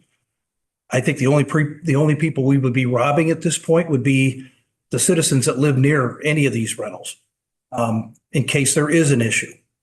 And You also mentioned a lot of record. We spent a lot of time on that. We had lots of meetings on that. I think if we had done a lot of record in one meeting, it would have been a disaster. And that was a fantastic program. We did our homework, we researched it, and we did it right. And it's an absolutely fantastic program we have now. I can't stress enough that we're moving too quick on this. I just don't think this is just not ready yet. There's too many questions and too much out there. And if the process is slow, I get that, but we've had some things that we haven't investigated far enough, and we've got some issues that still plague our county. So I think we just need to take a little more time on this. I'm not against it. I just don't think if we can do the amendment, like I said, without the licensing being issued at this point, I'm good with that. But I think we have to pull the brakes at that point, either do another committee or something to make sure we get the work with staff and make sure we get this right the first time. So we don't have to keep coming back, waiting for something bad to happen. And then we're backpedaling. So that's my concern is, what are the questions that we're going to leave this meeting here? And we keep saying we need to answer these questions, do more research. What is the research? What are the questions? If we leave this meeting and not give any direction, it's pointless to have the meeting, I guess. So let's ask the questions. If Justin needs more research on what? We need more questions on details and questions on what, I guess is my concern is, let's get it all out now so that we have everything we need to answer so that we're not saying the same exact thing we're saying here, which happens all the time. It drives me crazy. So I'm not against that. Let's get them out. Chairman Johnson. To that, in that vein, I agree with Mr. Riley that let's get the first part done and let's hold off issuing any licenses until we have a license. We don't have a license yet. Let's get that done. Let's get staff working on that, and let's do that as expediently as we can without trying to push it through just to cram it through. I'm fine with that. But in that sense, here are some questions. There's some things that I think in listening to everybody that we need to make sure we address. First and foremost, state's attorney mentioned due process. If we pull a license or suspend a license, a due process, we need to vet out that as to what that due process is. Is it ZBA or is it some other committee made up of certain individuals, the county officials or whatever that can do that? So what's the best method for that? A number of licenses to limit. If we put a limit on it, I like the idea of limiting it, especially to start with. That way, as Mr. Loxton mentions, if we see an influx of people coming in and starting to buy up houses to do Airbnbs in Boone County, we can say, look, we're all sold out. We got 10. That's it. We're controlling it. Tough. And that solves that problem. That puts that cap on it. But likewise, we may go, you know what? These 10 are a great asset to our community. We can see a need for more. Let's open up another 5. Let's open up another 10. Whatever we decide, or maybe we open it into another avenue. Maybe we open it into A2. Maybe we open it into R1 in certain scenarios, certain situations. That's all things we can do. But cap at 10, I think let's look at that, see if that's a viable thing. I would like to make sure we have teeth in our language that says that really spells out, look, if you're a bad apple, you're losing your license. I'd like to see language in there somewhere that if you are doing this and you don't have a license, there's a fine. And each day you do it, that fine doubles or something. Whatever we can do to make it so people are going to say, oh, I don't want to do that, and put some heavy teeth in that. I think that's important. I think we need to make sure that we get the health department and the zoning department on board with all this and determine exactly how and who is going to be the inspector, how it's going to be inspected, and those kinds of things. Those are all spelled out that they need to happen, but who does it? I think those are good questions to have. Is it going to be an outside? I'm fine if our building zoning department says, look, we don't have time to go inspect these things once a year. That's fine. Then we farm it out. It's all at the cost of the applicant. Do that. And it's got to meet codes, blah, blah, blah, blah, blah. That's fine. But let's spell out exactly who and how. And then I would say in that vein, if there are violations with that license for the inspection, we need to have some sort of process by which they can rectify that and then get their license back. Those are off the top things that I think need to be addressed and take a look at. Can I add something to that for the research is, a lot of, some of these properties, especially being in A1, will have a limit to there, but we'll put a camper on site or somebody will bring a motorhome or a tent and tent outside, and then that kind of adds that. So it's in there. Maybe Well, it didn't. the definition of single family residence, furnished, we would interpret that you wouldn't allow the Ancillary. that sort of thing. No, I'm saying, we've rented them and seen that people have put a tent on the back. So that's all covered, then we're good. Yes, because by definition, it has to be a single family home. No, I meant you rent the home and then you invite people there and they put a tent out in the backyard. Well, While the people stay inside, or they have a camper on the property. I see what you're saying. Everybody has a I thought you bed meant- inside. Yeah, so no, Yeah, no so it elevates outside. the number of people there instead of the 16. So there's, No. okay, thank you. Mr. Wahlberg. Yeah, so along with that, so I've got four things and if you're taking notes there, Jessica. So number one, I think we talked about this earlier, would be the cost of a license. And I think to that goes to the applicant. I mean, you just mentioned like you could have a penalty of $10,000 or somebody put that, wonder if we make the license so ridiculous, you're like, wow, Boone County, you're crazy. I wouldn't want to do it. So I would want to know the license fee if I were you, so I want to know what the cost of the license is. I want to know the collection of sales tax. You mentioned everybody up here, all you folks mentioned you stayed in Airbnb. I have never done it. I stay in hotels. I want to know, how does that tax get collected? Airbnb is collecting that tax. How does that money get back to the state, the county, wherever they reside, wherever it's at? There's got to be a mechanism in place. And I'm sure that's really pretty simple. I know. I know it shows up on my bill. It shows up on Chairman Johnson's bill. So very good. So that's good. They do that. So I think the process is already in place and that this should be an easy one. So that was number two. Number three, we talked about and tried to put in the number license. Obviously, I think that's very, very important. We want to walk before we run. So Chairman Johnson threw out 10. Maybe that's a number. That's great. And parcel size. This gentleman mentioned you own 15 acres, correct? No, 40. 40. 40 acres. 15 tillable. 15 is tillable. I caught 15. Thank you. All right, very good. Even better, yeah, 40 acres. So, maybe we would definitely kind of refine this thing a little bit too, if we looked at a parcel size. I don't know, maybe that's too incriminating, but I'm certainly, it would make for space and freedom from the neighbor. A parcel size. Does that make sense? Yeah, we've talked about that too. So that would be something that I would throw in there. That was my number 4. And I'm gonna leave it with that. I think we've got enough here. Thank you. All great, thank you. Matt? Thank you.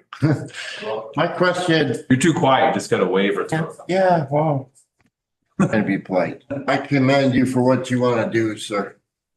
But there's a difference here. We're talking residential rental, okay? Now, it's sounding to me that it's going to be an Airbnb, which makes it a business. He's paying taxes every year for the property. There's going to be a big difference between the business property taxes and personal taxes. Now, for a business, I mean, I'm all for you having a business, but I'm going to speak for myself, but I don't think we're in the situation to be training for a business or any license that matter. There's going to be certain differences there. I mean, it's going to be the neighbors running a business is different. I mean, you buy a restaurant in town here, you still got to deal with one another next to each other. That's business contact. But now you got a business with floaters coming in and coming out, coming in and coming out. that the neighbors are gonna see and not like, or have 20 back renting 300,000 a month, like Marion said at one point, but I mean, it's not a business that we're trying to get into. And I just think, it's just gonna be hard to do. I mean, where's the taxes gotta go? I mean, there's a difference between business taxes and property taxes. So, I mean, there's gonna be a price difference there too on taxes. I don't know if the gentleman's been paying taxes every year or, you know, as a business or as a property owner, you know what I mean? So there might be a conflict there at some point. But, you know, and we still got a lot of work to do on this, I think, Bill, but thank you for listening. Thank you, Matt. Thanks for coming. Josh? Are the licenses, do they have a year? Like, is it a yearly license? Is it a 2-year license? How? So the staff, health department, zoning, building, myself and state's attorney met several times. And we came up with this draft language that we put on board docs. So in addition to the items that I've noted that we want further information on, there are things in there such as the annual license. There's an initial license and proposed and then annually, which the reasoning behind that is when we discuss the inspection is the most important piece to this. Fire safety, safety of egress and window egress. Be that initial inspection would be the most intensive, and then annually making sure it stays the same or isn't dilapidated or that sort of thing should be less of an intensity of an inspection. So that's what that came. So then the license fee would be collected every year. We had talked about initial fee being larger because it takes more staff time. And then the annual fee less because it would be more like an inspection and rather than just a full review. Questions, comments? Okay. That being said, are we ready to vote? Chairman Johnson? Do you want a roll call? Yes, sir, please. All right. Mr. Chairman, do Yes. Yeah. define again what Yep. So this we're going to anyway. yeah, this vote is to approve the language to allow short-term rental and to make it a licensed type scenario In A1. in A1. Excluding the platted subdivisions. Right. Excluding platted subdivisions. This has nothing to do with what the license will entail, what it will cost, be in the license. Those things will all be hashed out later if approved. So this is strictly to approve the language of short-term rental in A1.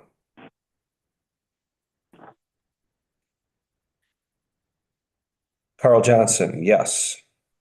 Ryan Curry. Yes. Brian Schneider.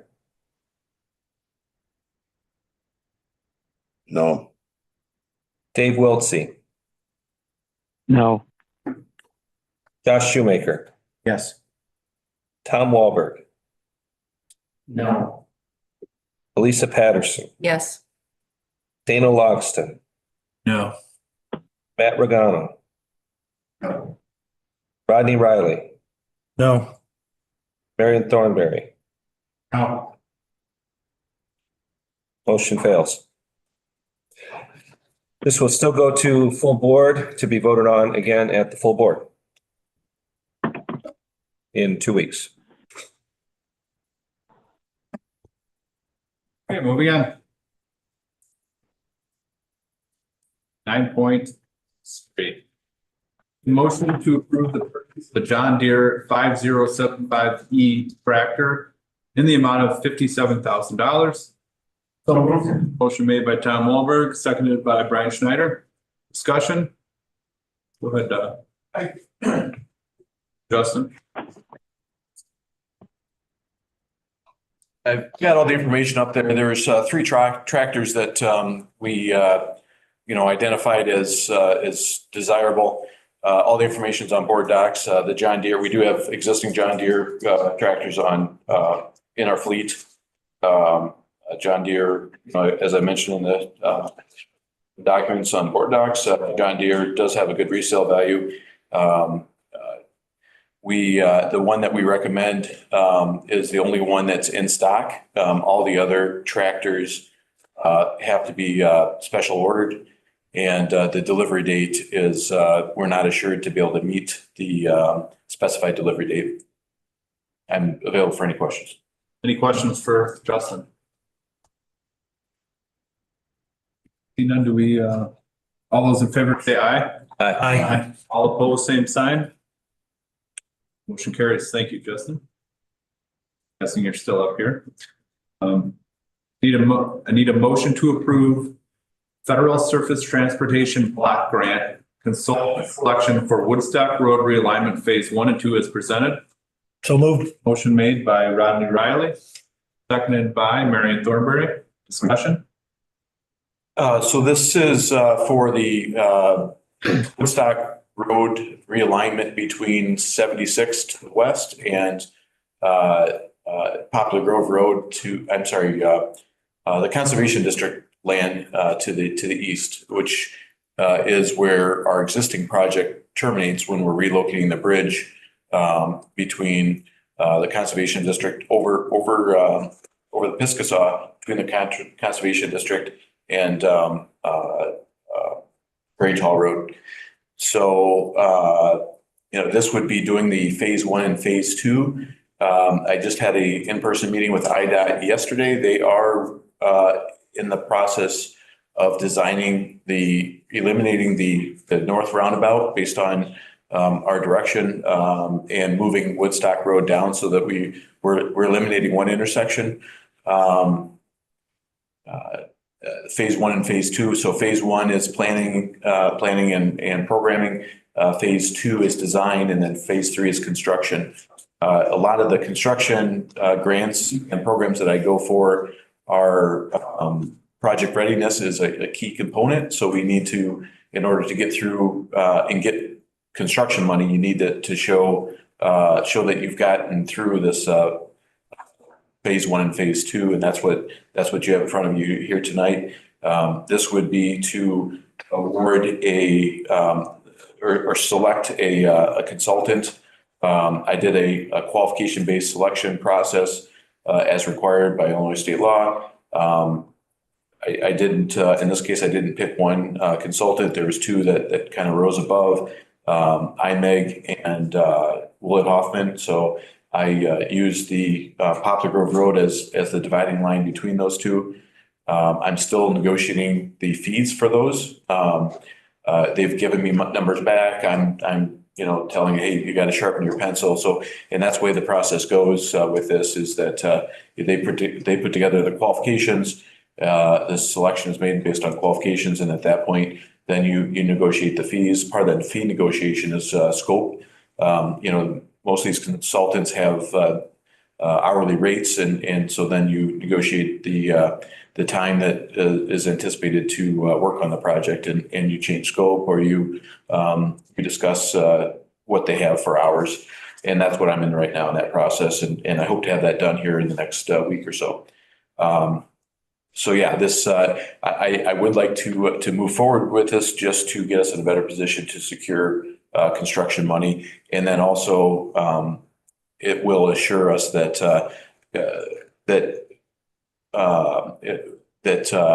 I can go to IDOT and say, hey, we are going to move Woodstock Road down so we can eliminate that one intersection. Thank you. Any questions or comments? Dana? Hi, the last time I looked at this map, I thought weren't there 5 streets involved? You got rid of one of them? So no, it's still there. It's just not part of this project. The other intersection that we were hoping to modify was the Spring Creek Road. So IDOT currently has, well, actually the current plan changed, but about a month ago, IDOT was proposing to do a roundabout at Woodstock 76, Caledonia 76, and Spring Creek in 76. So we were trying to get it all into one intersection, around traffic, a large traffic circle, have all 5 in there. We went back and forth with IDOT for quite some time on that. Couldn't get that to really work on different levels. So this is kind of the outcome of that negotiation. I mean, that's still not off the table. But IDOT is kind of moving forward with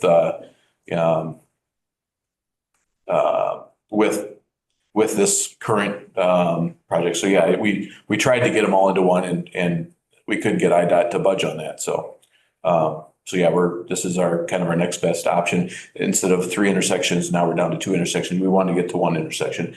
Fewer intersections typically is less accidents, but we do think this is a kind of a good east-west corridor improvement. This is we've discussed this over with the village of Poplar Grove, which between 76 and Poplar Grove Road, that there is a large portion of that is village jurisdiction. We do have approval for this phase 1 and phase 2 to be 80% funded through Surface Transportation Block Grant. It's a federal source of funds, so we would be on the hook for 20%. So there's a lot of different things, kind of a lot of moving parts. Unfortunately, the moving part of that other intersection to try to bring it up, that's not at this point. That's not happening. I mean, it's certainly on the table still, but it's not part of the current plan. All right, thanks. Yep. Thank you, Chairman. So Justin, in your opinion, what could we do to make that happen? I think the residents of Boone County, this is something they would really like to see, make that a 5-leg roundabout versus a 4, what you have on there today. And I know that you've got that project, I think you submitted to R1, right, about that extension to move that on from 76, which would carry on to Town Hall. Is that correct? Yes. And, we know that Boone County has been passed over a number of times. I would say if we look at history on some of these projects that the money has gone to Winnebago County. The money has gone to other projects. It hasn't come to Boone County. What can we do to get that message to R1 that, it's our turn? We should have some type of, I hate that word, but have it should be our turn to get this funding. I think they have heard that message, and so, I think that's out there. It's always a struggle. There's, it's just, it's a competitive process. We go through the same struggle or the same process through other bridge funding programs or other funding programs. So it is a competitive process. Part of that competitive process is the most recent, there's a scoring process, and one of the scoring criteria is when you've received your last funding. And so we are scoring points on that. So we're doing what we can. And the process of award through R1 PC is currently under review again. So they have changed it quite a bit. 2 years ago, they changed it. And now it's currently being reviewed again to possibly change that another time. Any other questions or comments? Chairman Johnson? To that end, Mr. Wahlberg, I know that my discussions with R1, that we're still sitting in a pretty good place, even with potential changes to how they score. And I think, as I understand it, the changes aren't necessarily as much as to how they score, but how often they give the money out. Is that what they're talking? Exactly right. Yeah, it's instead of going 5 years forward, maybe just 2 years forward, or that's correct. Right. So my secret hope is that we actually might be in line to help get 2 big projects funded, because discussions with certain people, they admit that our projects score the best of any projects that have been submitted, and there's no reason they shouldn't be granted, but I feel somewhat confident that we're going to get funding for at least one of them. Robert? Yeah, thank you.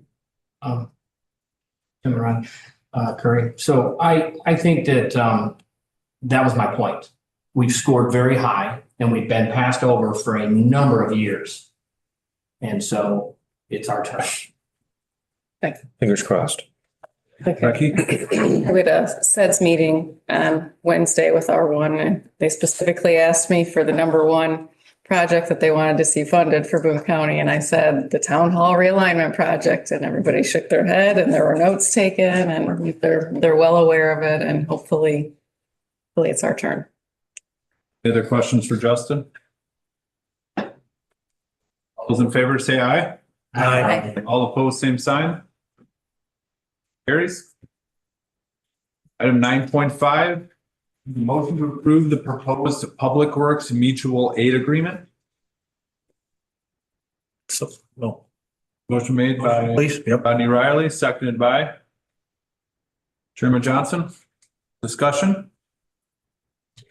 So this is a IPW man is a mutual aid, kind of like the emergency response mutual aid that's out there. It's been around for quite a while. It was actually initially started, Stevenson County was one of the founding members. They've approached me many times in the past. I'm not a real big supporter of a lot of insurance, and I always try to get the minimum and this is one of those things. It's not a lot of money. It's $250 a year. Essentially it's like Mavis, but it's for Public Works. It's something that I have not brought to the board. I basically made a promise that I would. It's $250, so it's not a lot of money, but on the same token, I try to pinch pennies sometimes, and that's what I've done in the past. And it's certainly something that, when needed, it can be useful. I'm bringing it to the board for consideration. Thank you. Anybody have any questions or comments? Vice Chairman Riley? I think as when we look at our weather patterns that we tend to have here in Boone County, I can't imagine not having something like this. So I think it's a fantastic idea. I mean, it just brings resources together. Won't tax your manpower so much when a disaster like that might strike. And I think it's a good idea. It only makes sense. Public safety has used it for years, and I think it's a great idea. Makes sense. So I'd be for it. Any other questions or comments? All those in favor say aye. Aye. All opposed, same sign. Motion carries. 9.6, need a motion to approve certificate of authority to purchase road salt for 2025, 2026 under state bid. You could. Motion made by Brian Schneider, seconded by Matt Regano. Discussion? This is really just a formality. It doesn't really change anything. It just says that, hey, yeah, you guys give me the authority to enter into state bid like we've done for the last, since I've been here and prior to being here. So it really doesn't, it's a newer process, but it's nothing different than we've done in the past as far as going into the state bid. They're just asking for this extra certification. Any questions or comments? Vice Chairman Riley? Sorry to keep asking. Salt price has been pretty much the same. They gone up, down, or, we probably haven't used a whole lot, but I know you have to buy this in advance. So just update on how that's going. Sure. Yeah. So 8 years ago, they were $45 a ton. 5 years ago, they were $100 a ton. We're right now at 70. I think we're actually 71 or something a ton. So, they fluctuate. The challenge is actually working with the state on the state bid. It's just been, there's a lot of issues with that, on our paint supply, our salt supply, and it's just a mess. So we, last year, or actually last few years, we've been trying to, I've kind of been leading, trying to, form our own separate, and the city of Bellevue's all over it. They're like, yeah, sign us up if you get into it, form our own separate, Northern Illinois regional bid, and seeing if that's, so this year we actually, instead of ordering 100% of our salt from the state, I was going to do 15-50. We haven't had much use for it. So I'm actually just stay with, yeah, right. So I haven't had much use, we haven't used much salt. So actually we're saving money because normally we get dinged or we have to scramble to try to store and purchase. We're required to purchase 80% of that. This year, I'll probably be at 50% or maybe even 80% of 50%. And we'll have our shed full. So it actually kind of by luck, it actually worked out well this year. However, we're still kind of giving more information than you're probably asking for here. But yeah, ultimately the prices it's hard to predict them. A lot of it has to do with fuel costs. Because a lot of our salt comes, it comes up by barge, either up the Mississippi, through the Great Lakes. So, it's fuel price is it's a commodity that's pretty inexpensive to mine, but transportation is the real cost. Thank you. Marion? Are you allowed to sell salt to individuals? No, we're not. We do, because we are allowed to sell salt to other public agencies. So we do, for example, we sell salt to Timberlane, and we've done that. We've sold salt for Village of Cape Wren, and so, but our bid is through public agencies. We don't pay for sales tax or so, we're not. We can resell it to public agencies only. That's what I thought. Any questions or comments? All those in favor say aye. Aye. All opposed, same sign. Motion carries. Thank you, Justin. Next up is section 10, intergovernmental reports and updates. Do we have anything? Informational items, raffles, correspondence, guy. Couple people going to the meeting on this next week, 2 weeks. Marion and Next Josh? week. No? I'm not. No, Marion's going and Matt's going. Matt? And then we don't have an use for executive session. So that being said. Motion to adjourn. Motion has been adjourned by Rodney Riley.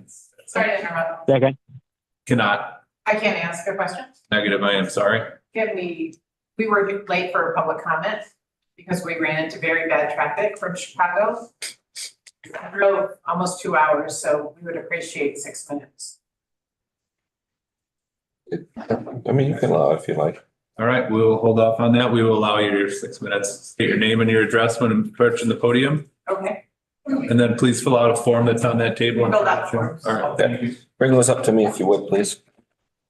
We appreciate your time. Yeah, no problem.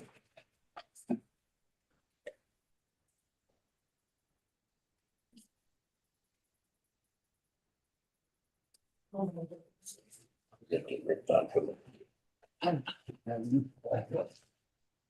I just start? Yeah. Okay.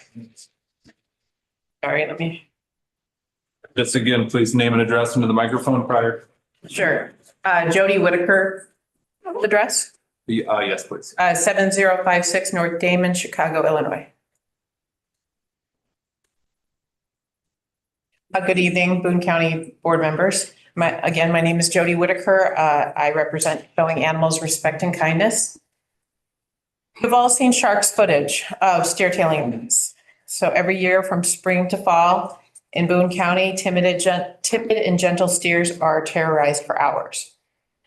Steers are shocked with electricity, powerful electric prods. Animals are punched in the face. They are kicked all over their bodies repeatedly all day long. Horses are whipped on the head and kicked in their sides violently until they're bloody.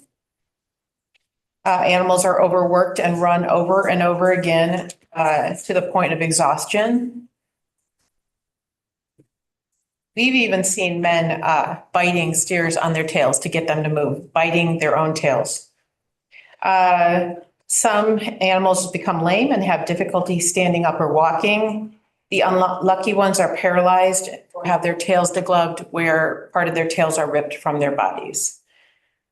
Severely injured animals suffer without veterinary care, and then they're loaded into paddocks or onto trucks with other animals without any veterinary care, with broken spines and legs. So they're shuffled with other animals with broken limbs. We have told you all about this time and time again. This is criminal violence. It violates Illinois' Humane Care for Animals Act. No agency is investigating, charging violators, or prosecuting these crimes. Nor are any of you communicating with us. You probably are seeing my emails that I send almost every day and that I've been sending since September. But nobody communicates with us. I have spoken with some of you who seem to be sympathetic to the issue, but again, nothing's being done. Mayville has publicly stated that these permits are discretionary. So you don't even need to tell anybody why you're denying these permits. They're continued to be handed out like candy, despite organizers lying on their applications, constructing buildings without proper permits, listing on-call veterinarians who have absolutely no plans to attend. Zimmerman even secured a veterinarian who was not licensed in Illinois. He told her he wasn't licensed here, but she told him it was okay. Dr. Peabody did attend that steer tailing event and provided care, which was illegal. And in addition to all the criminal animal abuse, the participants refused to wear the required bibs on their backs.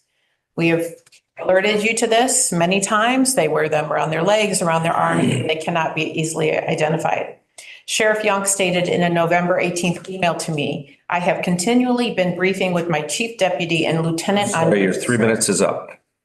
I just want to finish with, I implore you all to please deny any upcoming permits. You know their laws being broken. Thank you. Please do your job. Thank you.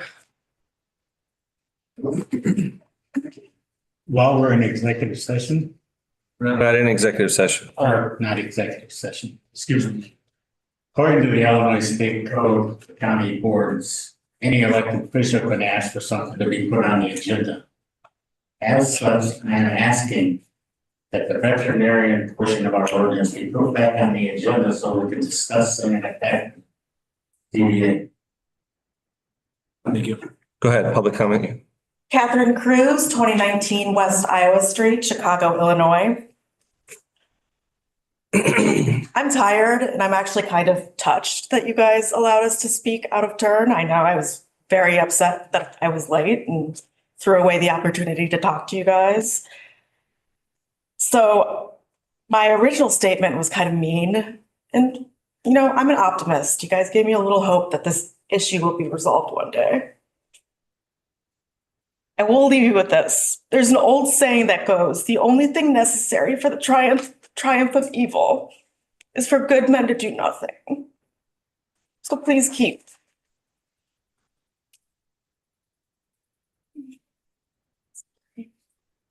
Thank you. That being said, need a motion to adjourn the meeting. So motion was made by Chairman Johnson, seconded by Lisa Patterson. All those in favor say aye. Aye. All opposed, same side. Carries, meeting adjourned.